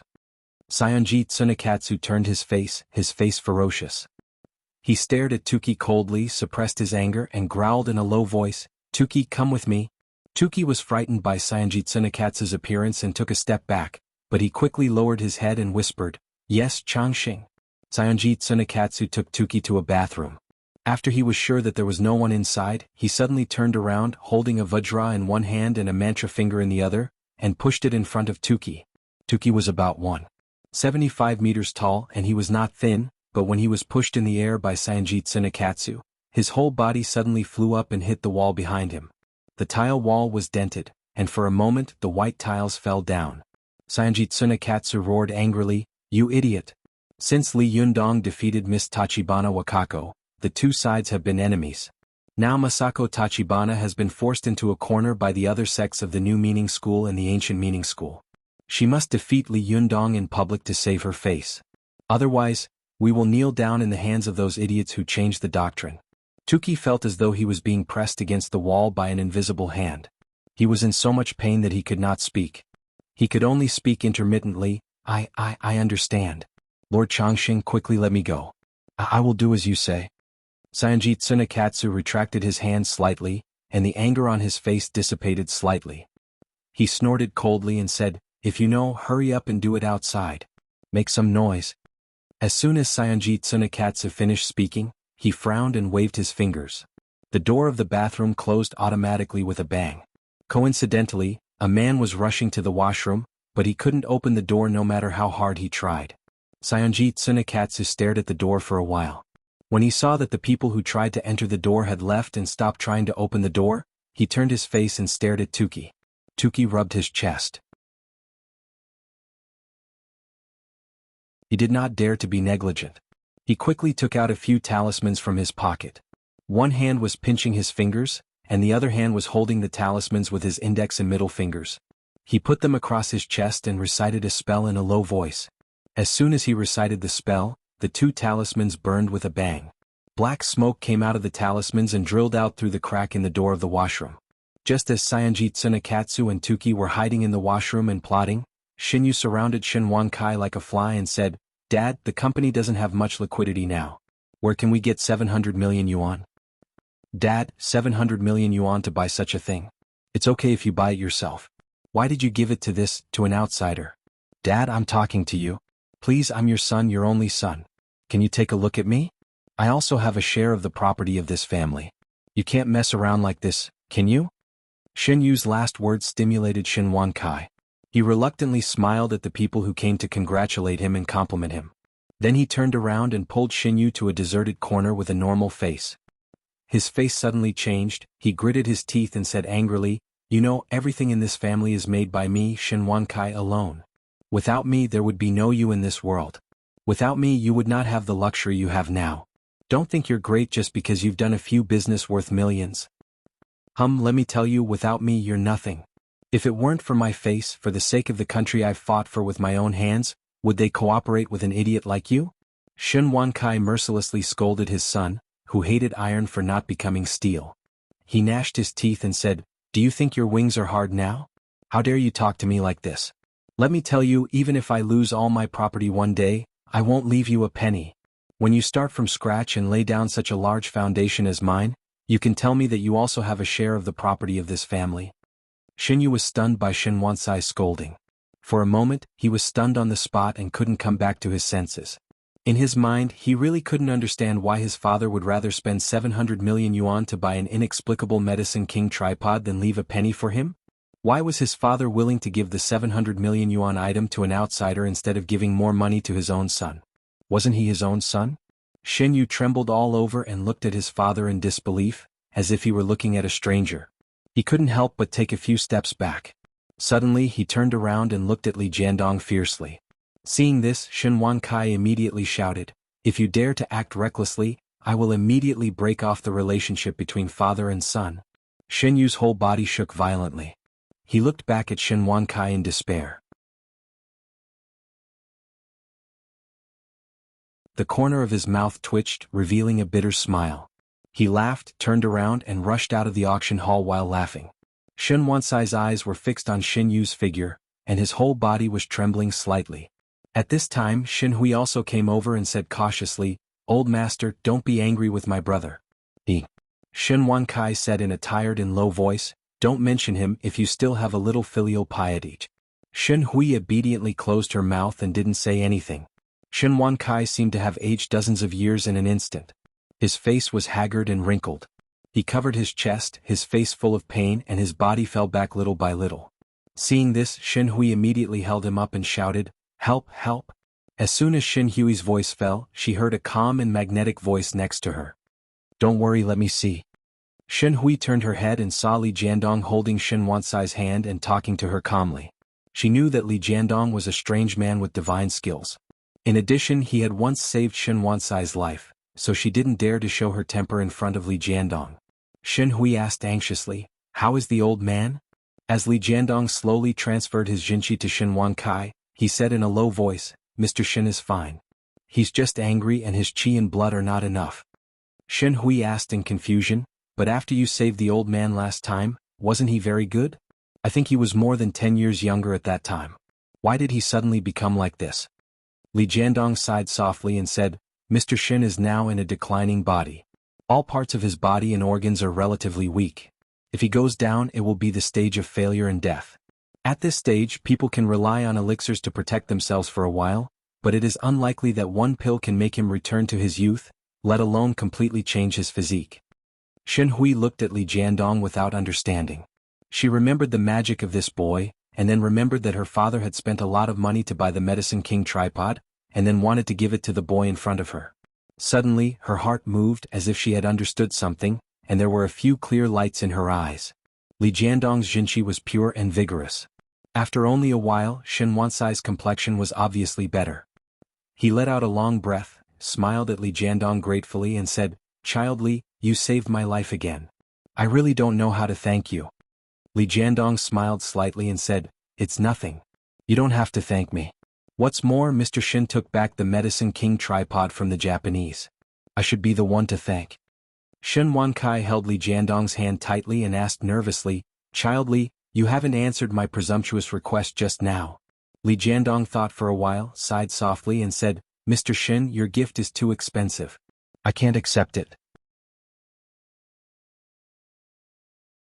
Shen Wankai had experienced many vicissitudes of life and had rich experience. When he saw Li Jiandong's hesitation, he immediately understood. He sighed and said bitterly, "Child Li, you saw it just now. I only have one son. I expected him to become a talent and inherit my family business in the future. But I didn't expect. Alas, I can't help him." At this time, Shen Wankai also seemed to have put aside the knot in his heart. Regardless of the presence of Shen Hui, he said to Li Jiandong sincerely, "Child Li, I know that you must not be immortal. I also know that if I do this, you will definitely be unhappy in your heart. But I really have no choice. My only son is so useless. In the future, if the family business is handed over to him, how can I rest assured? I'm already half a body in the ground. In the past, the only hope was that this son could become a talent, but now the only hope I have is that you, Child Li, can teach me the magic of immortals.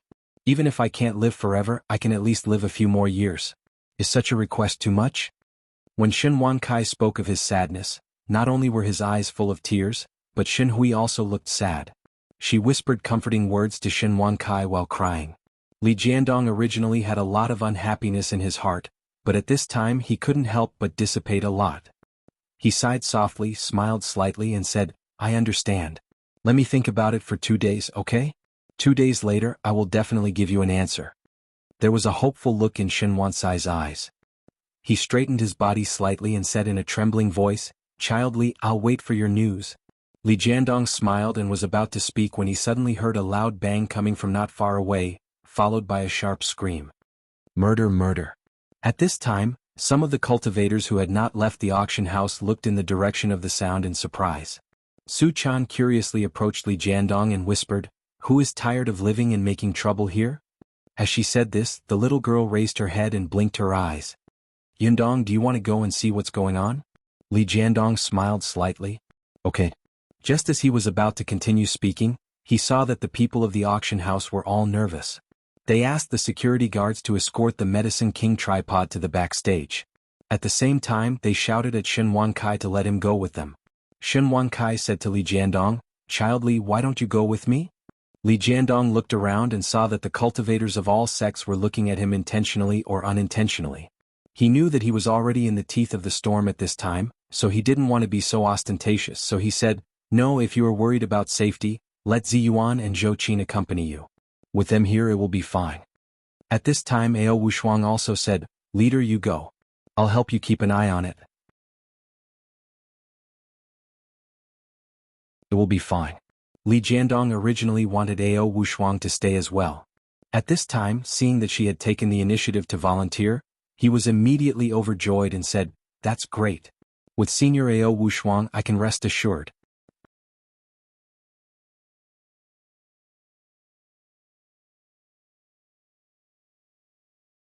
Chapter 616.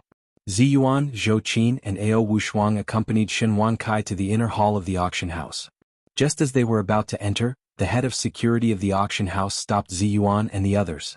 After looking Ziyuan, Zhou Qin and Ao Wushuang up and down, his eyes flashed with amazement. He turned to Shen Wankai and asked, "May I ask who they are?" "Mr. Shen, only you can go in with us. Let's go." Although Shen Wankai didn't know who Ao Wushuang was, nor did he know what kind of ability Zhou Qin, the daughter of a noble family, had, he knew Ziyuan's ability. Moreover, Li Jiandong valued Ao Wushuang so much that he had to speak up to protect her. He smiled and said, "They are my protectors. Let them go in with us." The person in charge sneered in his heart and thought to himself, "Do you think you are Gaddafi? Get a large group of beautiful bodyguards? I think they are your mistresses, right?" He shook his head and said, "No, Mr. Shen, only you can go in alone." Shen Wankai frowned secretly and looked a little unhappy. Just as he was about to speak, Zhou Qin asked, "The Medicine King tripod is such an important thing. If it is lost or robbed, can you bear the responsibility?" The person in charge sneered and said, "Do you know what we used to do? If we can't control it, can you?" Zhou Qin raised her eyebrows. Just as she was about to lose her temper, she suddenly heard a loud bang coming from the inner hall, followed by a few screams. The face of the head of security suddenly changed. He couldn't care less about Zhou Qin and the others. He turned around and rushed to the inner hall behind him. Ziyuan and Zhou Qin looked at each other and quickly followed him in.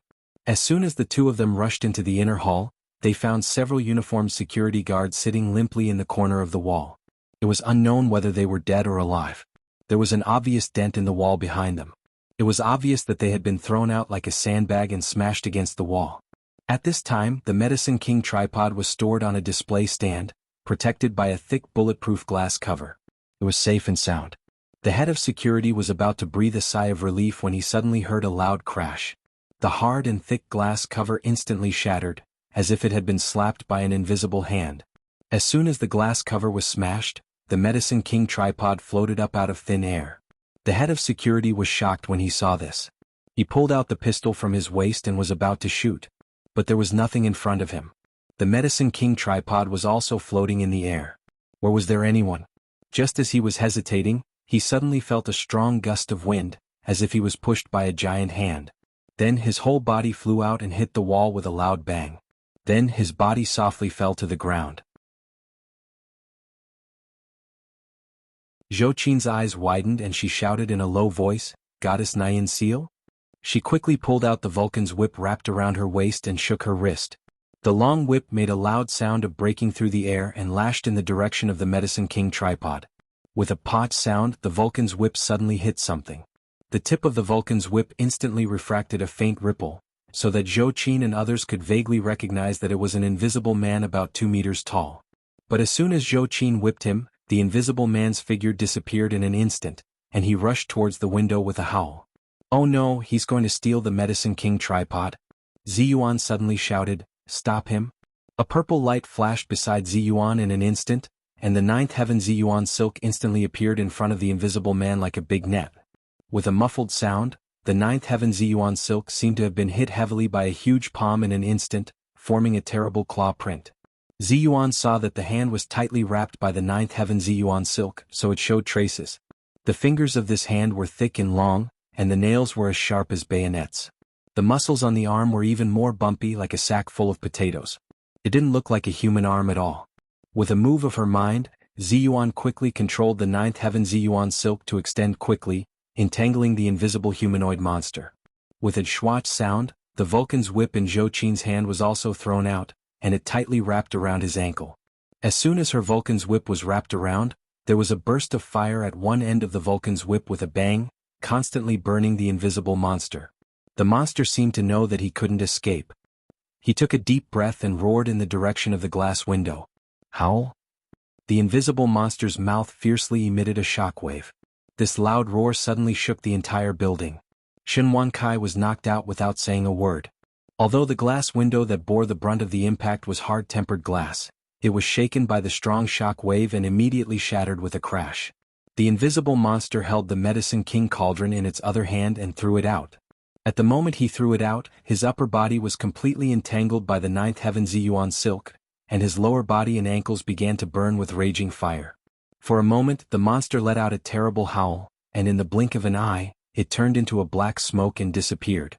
Ziyuan and Zhou Qin's faces changed greatly, and they said in unison, "Oh no, it's the Medicine King tripod."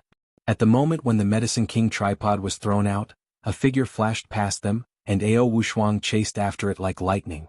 In the blink of an eye, Ao Wushuang chased after the Medicine King tripod.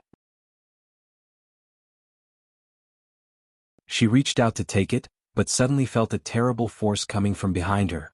This force was not only fierce, but also full of powerful Buddhist power, which happened to restrain her demon power. She suddenly shivered and quickly dodged. Ao Wushuang's figure flashed, and a golden light immediately flashed in her original position. This golden light did not stop. In an instant, it passed through the Medicine King tripod and pulled it to the horizon. Ao Wushuang was furious. She gritted her teeth and was about to chase after it, but suddenly her heart moved as if she had thought of something. For a moment she couldn't help but hesitate. The battle between masters only lasted for an instant. As Ao Wushuang hesitated, the Medicine King tripod and the golden light instantly disappeared into the horizon. At this time it was too late to chase after them. Ao Wushuang's eyes flickered as she looked in the direction where the Medicine King tripod had disappeared. She snorted coldly to herself, and her figure flashed and she instantly returned to the inner hall. When Ziyuan and Zhou Qin saw that Ao Wushuang had returned in the blink of an eye with empty hands, their hearts suddenly thumped, and at the same time, an ominous thought flashed through their minds. Zhou Qin was shocked and said, Senior Ao Wushuang. Where is the Medicine King tripod? Ao Wushuang shook her head and sighed. I didn't catch up. Ziyuan couldn't help but be moved. Even you didn't catch up? Who the hell is this person? Ao Wushuang's expression was a little unnatural. She was about to speak when she saw many people rushing into the room. There were cultivators from various sects, Shen Wansai's daughter, Shen Hui, Li Yundong and Su Chan. What happened? Li Yundong looked at the messy scene in the room in shock. Su Chan glanced around and asked subconsciously, Have you been robbed? Seeing that Su Chan's subconscious words had hit the nail on the head, Ziyuan and Zhou Qin looked at each other and smiled bitterly. Ao Wushuang walked up to Li Yundong and said with a look of shame, Leader, I failed to live up to your trust and let someone take away the Medicine King tripod in front of me. What? The Medicine King tripod was taken away? When the others in the room heard this, they almost jumped up and shouted in surprise. Some cultivators from the cultivation sects pointed at Ao Wushuang and took the opportunity to attack her. What are you doing? You can't even keep an eye on such an important thing as the Medicine King tripod. Ao Wushuang, tell me, did you take it for yourself?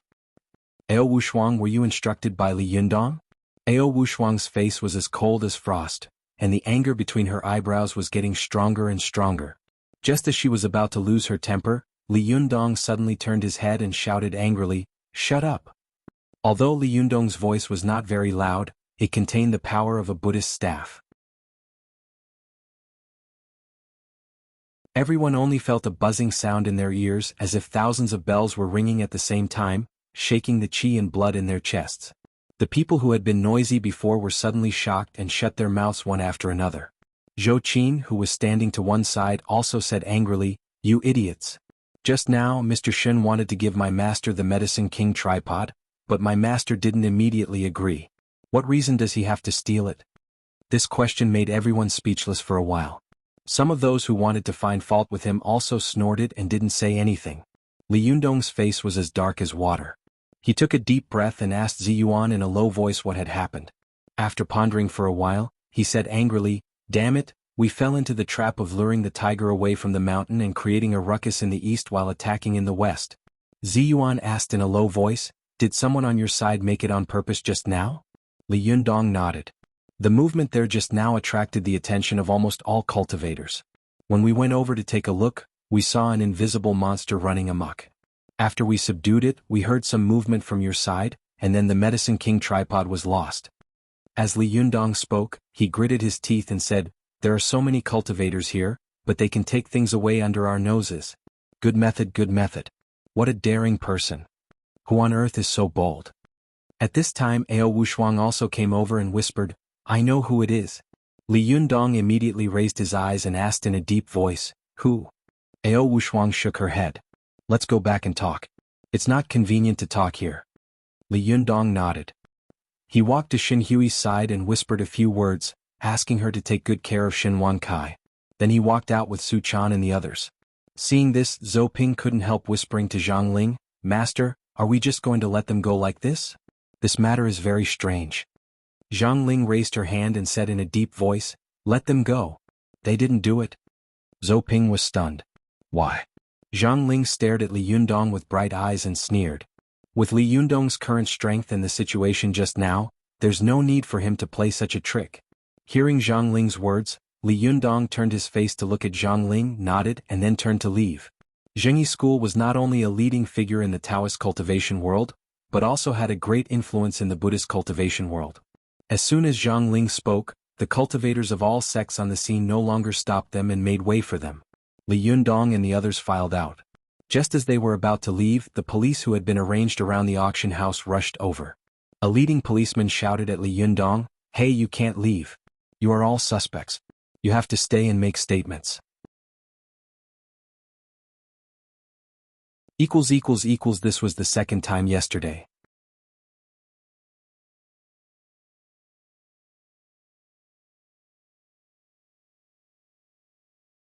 Chapter 617. Li Yundong frowned and turned around to take a look. This look was not angry, but it was powerful. The policeman's heart beat inexplicably, and he swallowed all the words he wanted to say.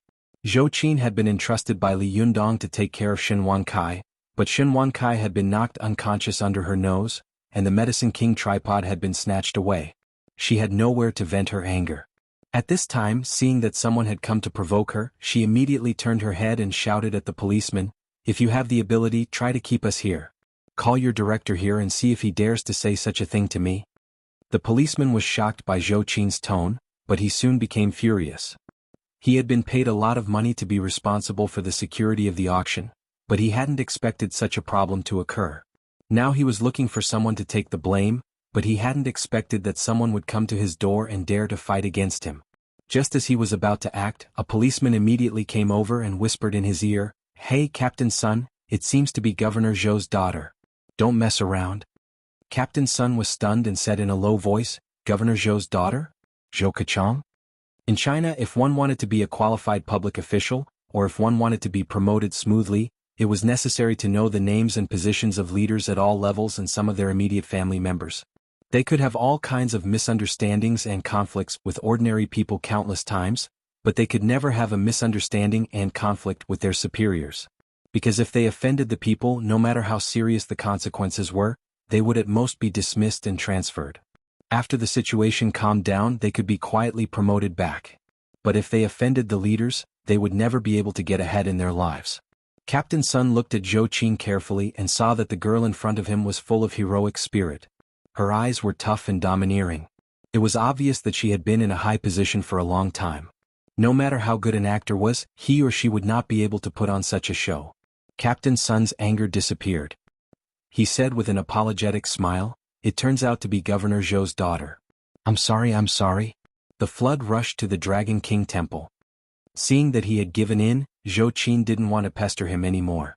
She snorted coldly and turned around to leave. But at this time Zhang Ling and Zhou Ping also walked out. Zhou Ping sneered and said, "How impressive. If you were half as powerful as you are now, how could the Medicine King tripod have been snatched away?" Zhou Qin's face suddenly turned red. She was furious and wanted to refute, but on second thought she realized that it was indeed the case. This proud and arrogant young lady was so angry that she couldn't speak. She stood rooted to the ground, her eyes filled with unwillingness and anger. Li Yundong glanced at Zhou Ping with a sullen face, then turned to Zhou Qin and said softly, "It's my fault. It's my mistake, it has nothing to do with you. This person can take away the Medicine King tripod under the eyes of you, Zi Yuan, and Senior Ao Wushuang, which means that this person must not be ordinary. And those who dare to snatch the Medicine King tripod in this situation must have an extremely deep background." As Li Yundong spoke, he glanced at Zhou Ping intentionally or unintentionally. Zhou Ping suddenly jumped up like a rabbit whose tail had been stepped on and shouted, "What are you looking at? What do you mean?" Zhang Ling reached out to stop Zhou Ping. She snorted and said, "Jinren Li, there's no need to say such meaningful words. Yes, in terms of strength and background, the most suspicious one here is indeed our Jingyi school, but our Jingyi school is righteous, stable, and has a clear conscience. This Medicine King tripod is the supreme powerful magical weapon of our Taoist school, and it is also a treasure left by our ancestors. As juniors we don't cherish it but we lose it. It doesn't seem good? In my opinion, every cultivation sect has the responsibility to find it back. What do you think?" Li Yundong saw that Zhang Ling's words were dignified, but there was no mention of whether or not it would be returned to its original owner after it was found. Moreover, her subtext was, "Now that the Medicine King tripod has become an ownerless object, whoever gets it will naturally belong to whoever gets it." This sentence hit a deep trap. If Li Yundong followed Zhang Ling's words, he was afraid that he would immediately fall into the trap and suffer a great loss. But Li Yundong's mind moved and he understood the key point. He smiled slightly and said in the same dignified manner, "Jinren Zhang, you're right. The Medicine King tripod is the supreme powerful magical weapon of our Taoist school, and everyone has the responsibility to find it back. But since the Medicine King tripod was lost under our noses, it should be found by us. What do you think?" Zhang Ling saw that Li Yundong had easily resolved her words, which were full of traps and deep pits, and at the same time kicked a ball over. There was a needle hidden in the silk floss, and there was a hidden meaning in his words. It was very difficult to deal with him. Zhang Ling stared at Li Yundong for a long time. Suddenly she put on a fake smile and said, "Jinren Li, take care of yourself."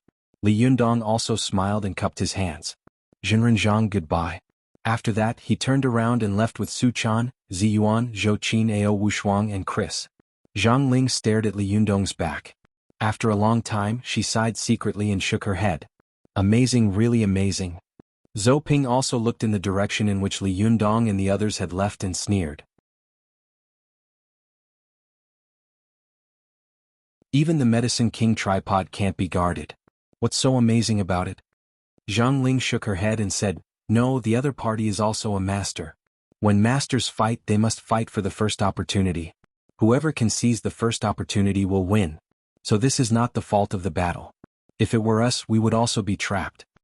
Zhou Ping asked curiously, Master, what do you think about him? Zhang Ling looked at Li Yundong's figure that had gone far away and sighed. This Li Yundong came out of nowhere half a year ago. When he first made his debut, he was very young and inexperienced. When he talked to me just now, he already had some of the demeanor of a real leader. Hey, it's not surprising that he has such a cultivation quotient at such a young age, but what's surprising is that he reacted so quickly just now. He was able to perceive my intention so quickly and counterattack. For a young man of his age, it's really incredible and commendable that his words and actions are so watertight. Zhou Ping curled her lips disapprovingly. So what? Isn't he just a leader of a group of evildoers? Thousands of years later, the world will only know what our Jingyi school is like, but who will know what Li Yundong is like? Zhang Ling chuckled and said meaningfully, you idiot. He is still the leader of the Fox Zen school. You should be happy. Zhou Ping was tongue-tied. Master, what do you mean? Zhang Ling said, no matter how powerful Li Yundong is, it's impossible for him to transform the Fox Zen school into a cultivation sect that can stand side by side with us. Because the Fox Zen school has been notorious for thousands of years, this is no longer something that can be reversed by individual strength.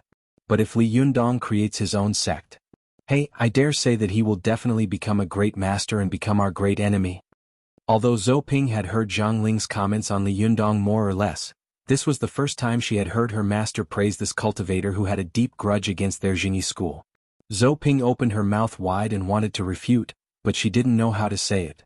After a long time, she snorted and said, let's wait and see.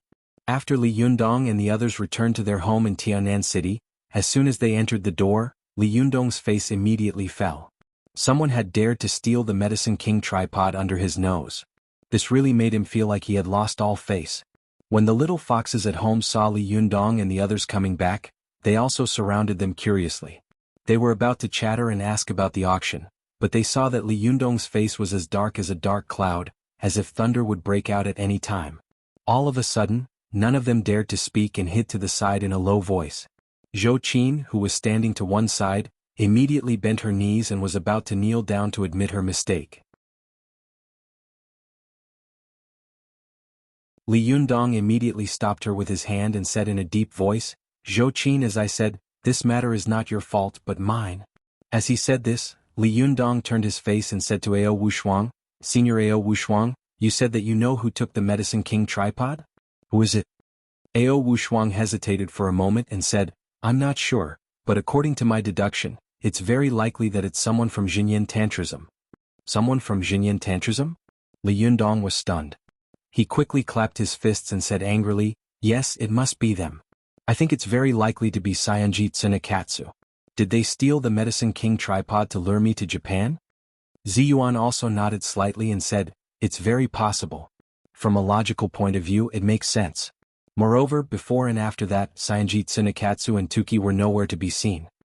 Zhou Qin had been holding back her anger before, and at this time she couldn't help but shout angrily, Master, let's go and burn this Mount Koya. Ziyuan burst into laughter and horror and shook her head repeatedly. No, Zhou Qin, don't be impulsive. Mount Koya is not a place for fun.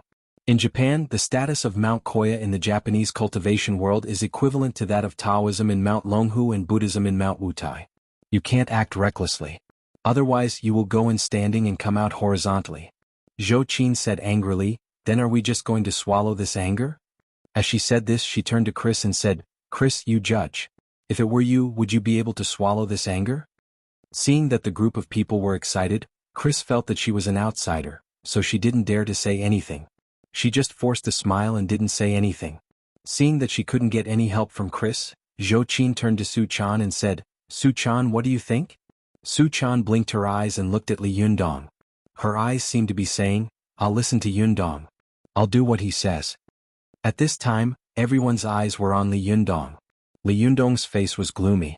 Just as he was about to speak, he suddenly saw a letter slowly floating in from outside the balcony. "Hey, there's a letter." Su Chan also quickly found it. She shouted curiously. The letter slowly floated down on the tea table in the living room as if someone was holding it. Everyone took a look and saw that the envelope was exactly the same as the challenge sent by Seonjit Sinakatsu last time. The paper was full of cherry blossoms. Zhou Qin walked to the tea table in 3 steps, picked up the envelope, and handed it to Li Yundong with a sneer. "Master, I bet this must be another challenge." Li Yundong calmly took out the letter. After reading a few lines, he flew into a rage. He suddenly crumpled the letter into a ball and shouted angrily, "The Japanese have gone too far. How dare they use such despicable means? Do they really think I'm weak and easy to bully?" Seeing this, Ziyuan squatted down and picked up the ball of paper. As soon as she spread out the letter, Su Chan, Zhou Qin, Ao Wushuang, and the little foxes also came over curiously. They saw that the handwriting on the letter was domineering, and the words were full of pride. The letter read, "Li Yundong, I've long heard of your reputation as a great Jinren, but I haven't seen you for a long time. I had to take the risk and come up with this plan to see the true face of Jinren Li. However, I did not expect that none of the Chinese cultivators in the hall would be able to stop me in the slightest. Apart from being shocked, I am greatly disappointed. I can't imagine that the cultivation world of China, which was a country of 10,000 countries, was actually so incompetent. Although I'm the young monk of Rigoino, I feel deeply ashamed of the cultivation world of your country. I've been begging Jinren Li for a long time, but I can't get him. Is that the reason? If Jinren Li feels that there is no hope of winning, you can say it frankly. Reputation is just a worldly possession. Why do you care? If Jinren Li still has a bit of courage, you can go to Mount Koya in 7 days to retrieve the Medicine King tripod of your Chinese cultivation world. No matter who wins or loses, I will return the Medicine King tripod to Jinren Li. But if Jinren Li is too timid to come, then this Medicine King tripod will be a powerful magical weapon of our Yamato people." When everyone saw this, they immediately became angry and became bold. This was not a challenge, it was clearly a provocation.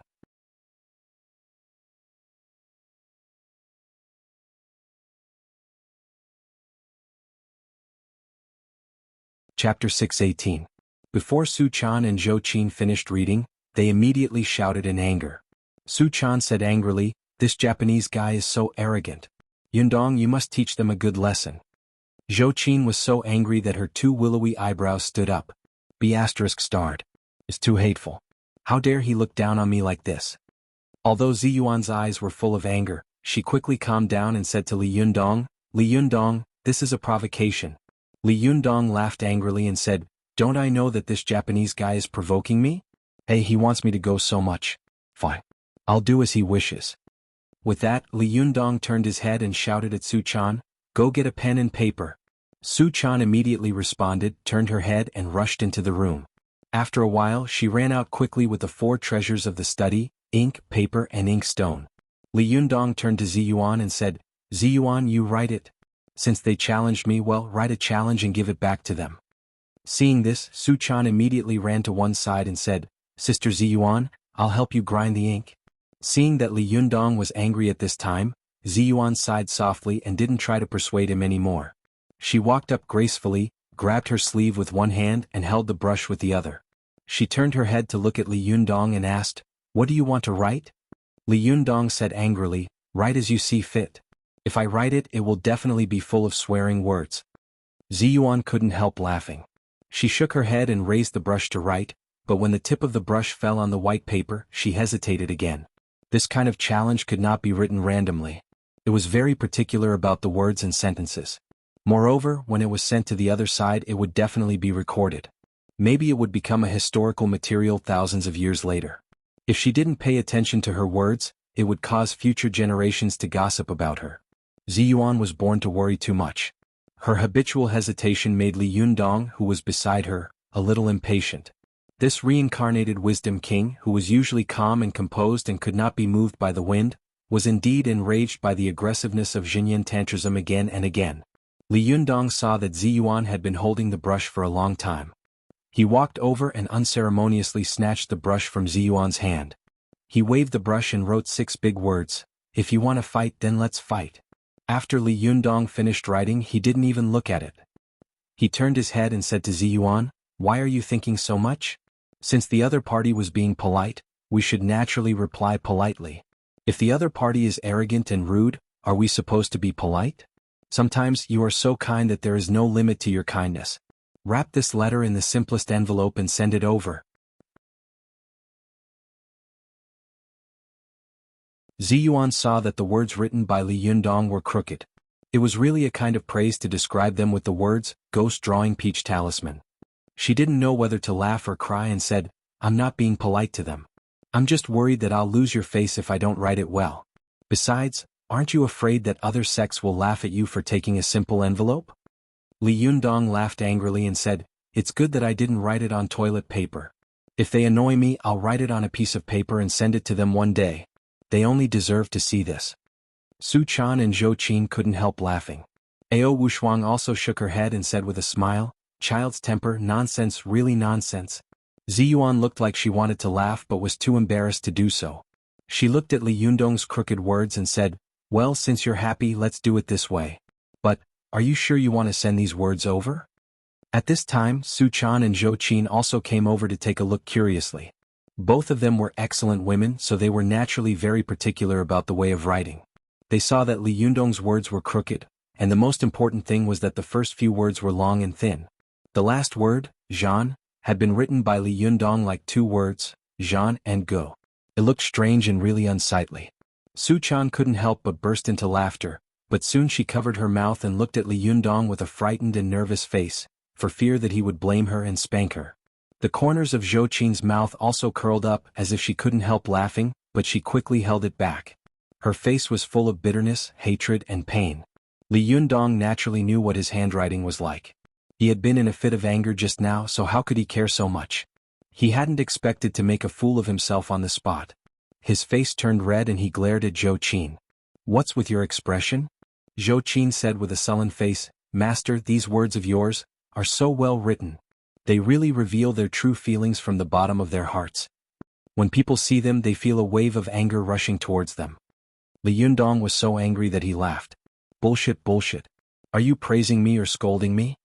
At this time, Su Chan, who had been holding back her laughter, finally couldn't help it.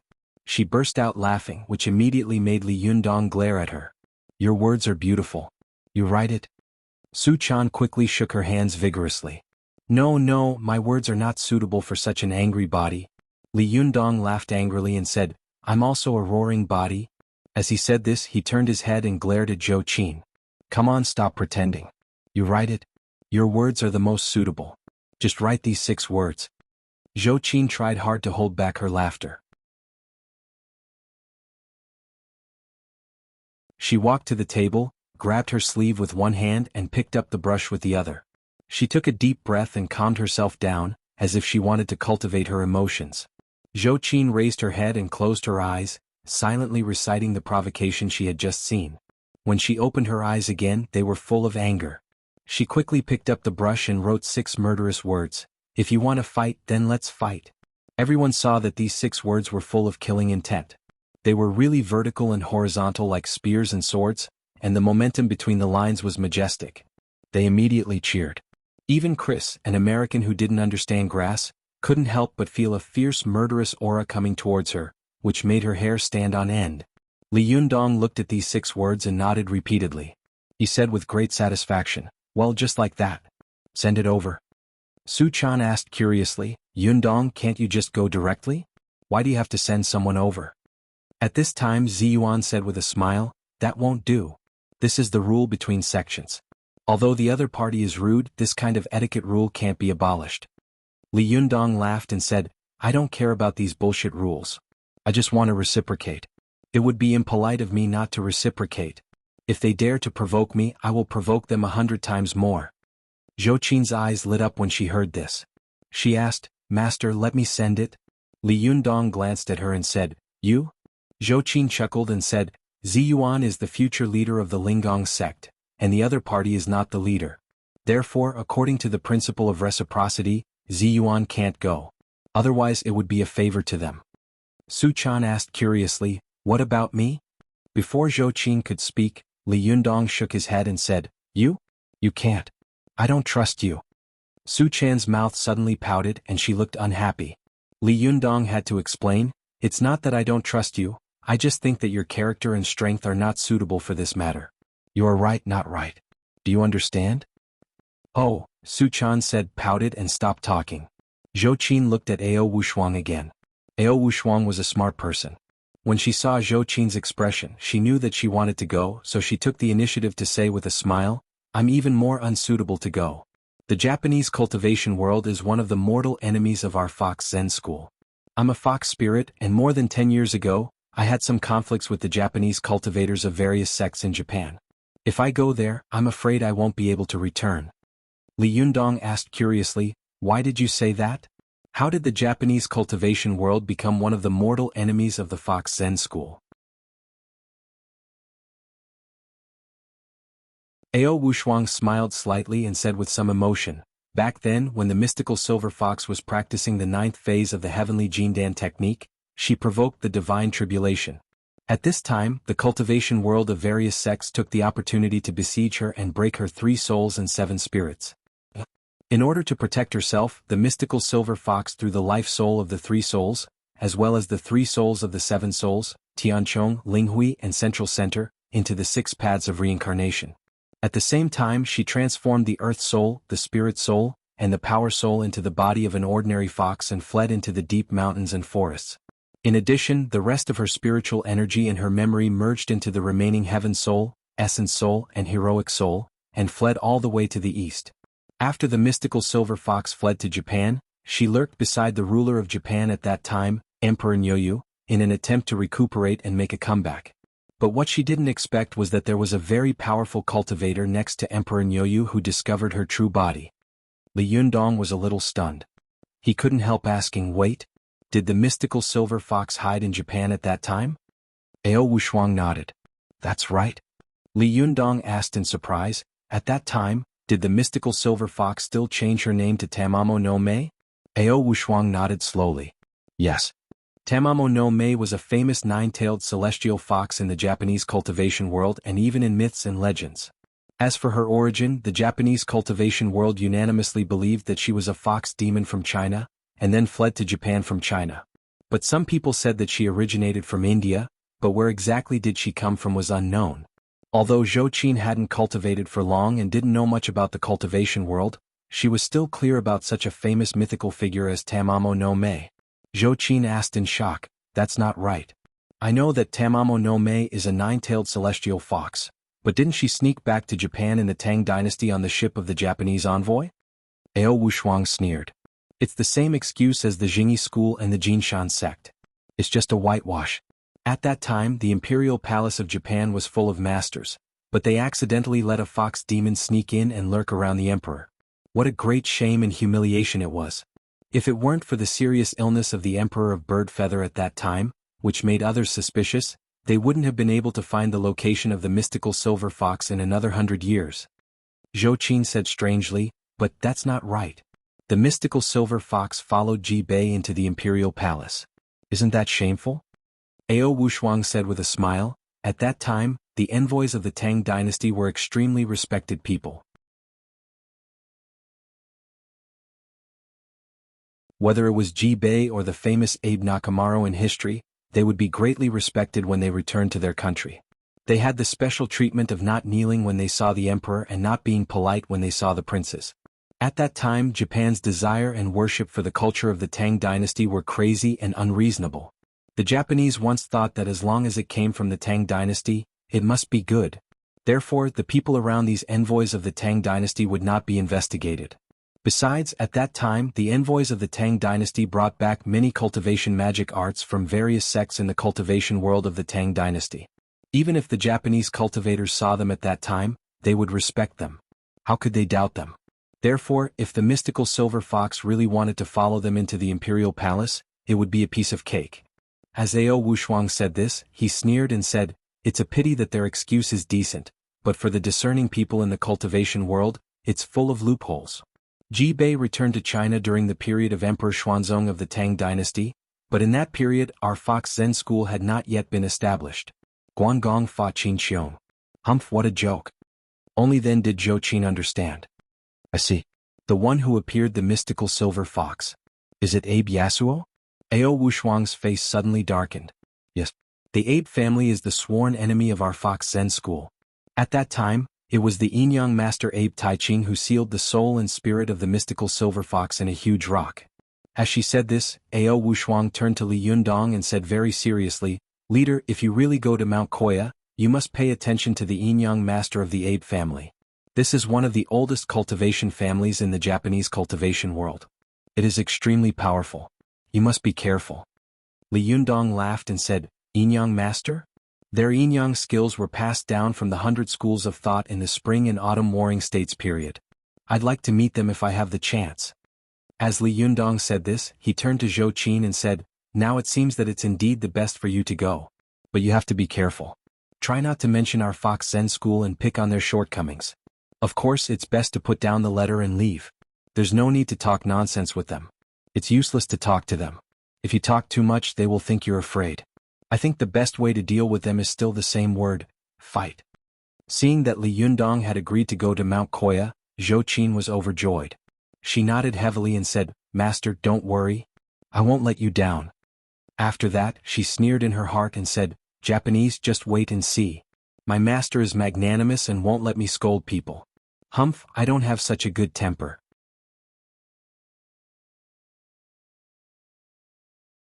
If I don't scold you, I'll take your surname. I suddenly remembered that in chapter 614, a friend pointed out that there was a bug in it. Rongguo didn't buy the ivory Arhat Tower, but I made a mistake at that time and wrote that he had bought the ivory tower. Later, after being pointed out by a friend, I have changed it. I hereby sincerely apologize to all of you. I will pay more attention to it in the future. In addition, thank you for the 800 VIP tickets Swordfinger Dongwu generously gave me. I thank you very much.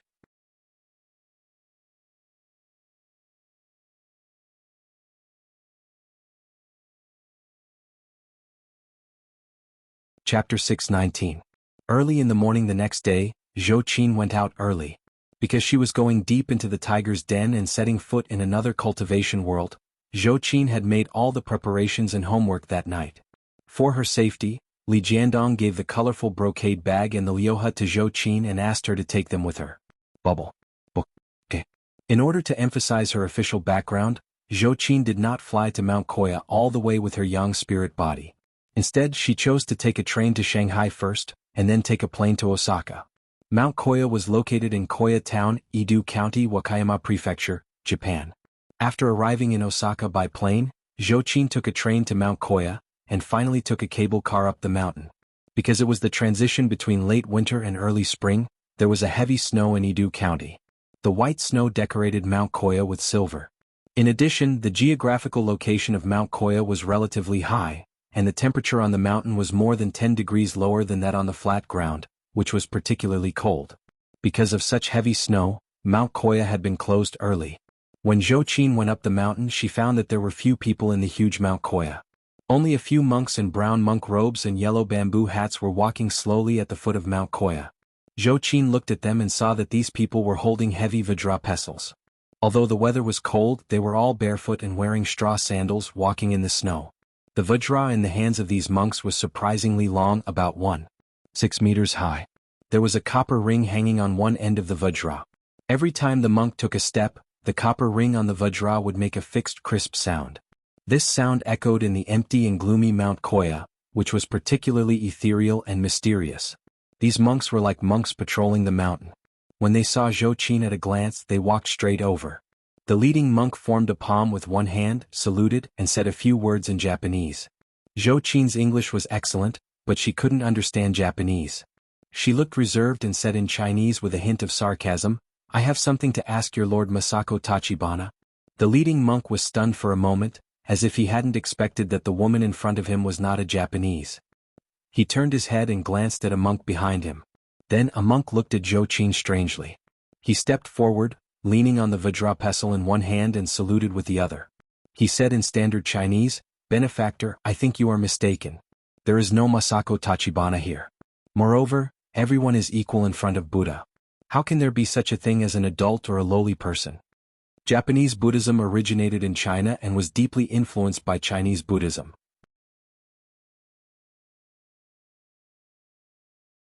Most of the scriptures collected in many Japanese temples were original works in Chinese, and some of them even had bilingual translations in Chinese and Japanese. In the past, if one wanted to become a real eminent monk in Japan, it was impossible not to know Chinese. In addition, Mount Koya was a famous tourist attraction. Every year, a large number of Chinese tourists came to enjoy it, so there were many monks in the temple who were good at Chinese. Zhou Qin even felt that the Japanese monks' Chinese was more fluent than many Chinese people's. However, the other party actually denied the existence of Masako Tachibana. Zhou Qin couldn't help but be stunned for a moment. She asked, "Aren't you monks from Kangabuji Temple?" The monk smiled and said, "This is Kangabuji Temple and we are all monks here. But today, because of the heavy snow, Mount Koya has been closed. If you want to go sightseeing, I'm afraid you will be disappointed today." Only then did Zhou Qin understand that because she had restrained her qi all the way here, the other party had regarded her as an ordinary person, so he wanted to ask her to leave. Zhou Qin smiled slightly. She glanced at the Vajra pestle in the monk's hand and said, "How long is the Vajra pestle in your hand? 16 fingers? 20 fingers? One end of your Vajra pestle is in the shape of a ring drum, and the other end is in the shape of a triangular point. In the middle of the Vajra pestle, there are 3 Buddha statues as handles. One Buddha statue is smiling, one is angry, and the other is scolding. Hey, if I'm not mistaken, this should be the Vajra pestle that is specially used to subdue demons and defend the Tao, right?" The monk looked surprised. He looked at Zhou Qin carefully and asked in confusion, "How do you know this?" Zhou Qin laughed. She touched her waist with her hand, and a silver light flashed quickly in front of her. Chiwa instantly appeared in front of her and floated in the air. Under the reflection of the pure white snow, this chainsaw Vajra chakram appeared particularly stunning. Its entire body was emitting a dazzling silver light, and the exquisite patterns engraved on its surface were surging with waves of silver ripples, looking magnificent and magnificent. Zhou Qin smiled and said, "Because I also have such a treasure to subdue demons and defend the Tao." Only then did the monk realize that the other party was also a cultivator.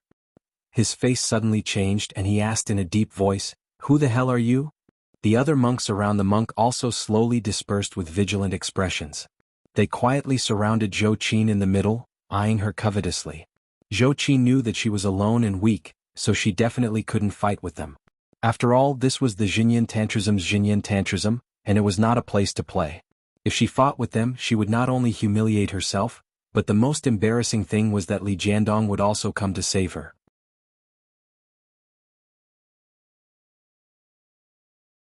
That would be a great shame. Zhou Qin smiled slightly and waved her hand. Chiwa instantly flew into the colorful brocade pouch around her waist. She said with a smile, "My name is Zhou Qin. I want to see your goddess Masako Tachibana." The monk's face was as dark as water. He said, "How can you see Masako Tachibana whenever you want?" Zhou Qin couldn't help laughing. "Just now you said that everyone is equal in front of Buddha, but now you keep saying that Masako Tachibana is long and Masako Tachibana is short. Since everyone is equal, why can't I see her?" The monk's face changed. He put the Vajra in his hand on the snow and shouted coldly, "What a sharp-tongued woman. Are you here to make trouble for us in Mount Koya?" The surrounding monks also stopped the Vajra in their hands. The ring-shaped copper rings at the top of the pestle collided with each other, making an ear-piercing bell sound. The surrounding air shook, revealing a sharp killing intent. Zhou Qin glanced at them and said with a sneer, "I think you've made a mistake. It's your Lord Masako Tachibana who begged to see me. It's not that I want to see her." As the head of the Masako family, although she was not a member of the Xinyan Tantrism, she was the great minister of the Xinyan Tantrism. Moreover, the Masako family had a very close relationship with the great monks of all generations. Although strictly speaking, the people of the Masako family were not cultivators of the Xinyan Tantrism, they were women who held great power and were highly respected in the Xinyan Tantrism. In Japan, a world where men were superior to women and the upper and lower classes were extremely strict, the Masako family was a rare power and strength among Japanese women. Even after the Masako family and the great monks of Mount Koya merged for several generations, the cultivators of the Xinyan Tantrism had begun to respect and worship the people of the Masako family as the guardians of the Xinyan Tantrism. When the monk heard Zhou Qin's words, he was immediately furious and shouted, "How dare you? How dare you be disrespectful to Masako Tachibana?" He raised the Vajra in his hand, pointed to the foot of the mountain, and shouted, "Please leave immediately or don't blame us for being rude." Zhou Qin was not angry but laughed. She glanced at the monk and sneered, "You want me to leave? Well, don't regret it later." With that, she turned her head and left. When the other monks saw her leave, they did not stop her, but stared at her back vigilantly. When the monk who could speak Chinese saw Zhou Qin leave, he was stunned for a moment and looked suspicious. Soon, he turned his head and whispered a few words to the leading monk in Japanese. The leading monk thought for a moment. He whispered a few words to the monk who could speak Chinese. Soon, the monk who could speak Chinese shouted at Zhou Qin's figure, "Please wait a minute." Zhou Qin turned her face and sneered. "What's wrong?"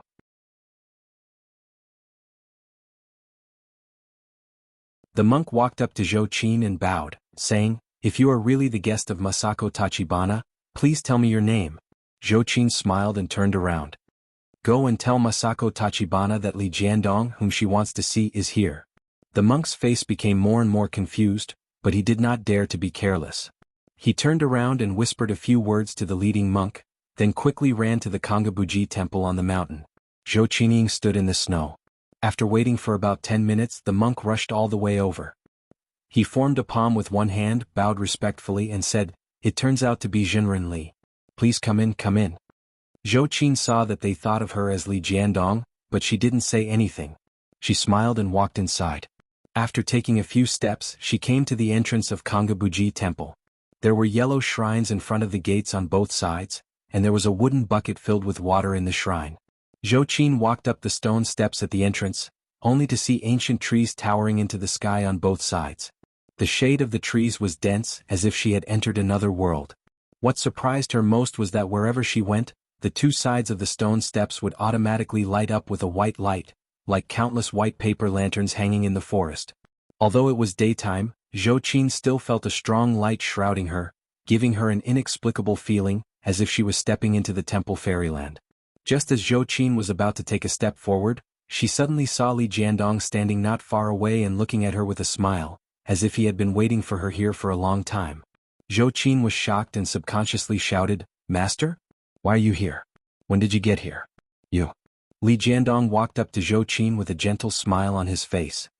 He said softly, "I was worried about you, so I followed you." Zhou Qin felt warm in her heart and said with a smile, "I'm fine. I have an official background. They don't dare to do anything to me. But Master, you are here now.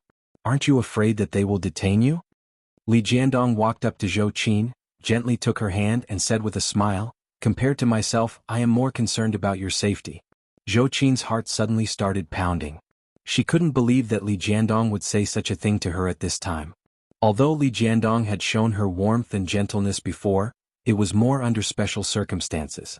Although Zhou Qin could keenly sense that Li Jiandong did have a vague affection for her, he always stuck to that line and treated her with courtesy. The scene in front of her was a scene that Zhou Qin had repeatedly dreamed of night after night. It was a scene that she had been thinking about day and night. His arrival was so sudden and so surprising. Zhou Qin looked at Li Jiandong in a daze.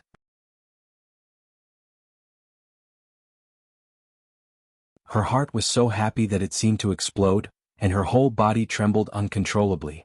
Li Jiandong seemed to know what Zhou Qin was thinking. He reached out to hold her slender waist and pulled her into his arms. Then he lowered his head and kissed her fragrant lips. Zhou Qin only felt that her whole body was soft and hot. She subconsciously reached out her hand to block Li Jiandong's mouth and asked in a daze, "What about Su Chan?" However, Li Jiandong smiled slightly and said, "Actually, you are the one I love the most." Zhou Qin's whole body suddenly trembled. Her body, which had been trembling with excitement, gradually calmed down, and the ecstasy in her eyes slowly subsided. She pushed Li Yundong away and her voice became a little cold. She said slowly, "The Li Yundong I know is the most affectionate and righteous man in the world. He would never say such a thing. Who the hell are you?" You're tuning in to the Han Li's Wuxia Chronicles YouTube channel. We're so grateful for your support, and don't forget to subscribe to join us on this incredible journey through captivating stories. Your generosity through donations truly makes a world of difference, as it's the primary source of revenue that allows me to expand and enhance this channel for you. Thank you from the bottom of my heart for being a part of this adventure.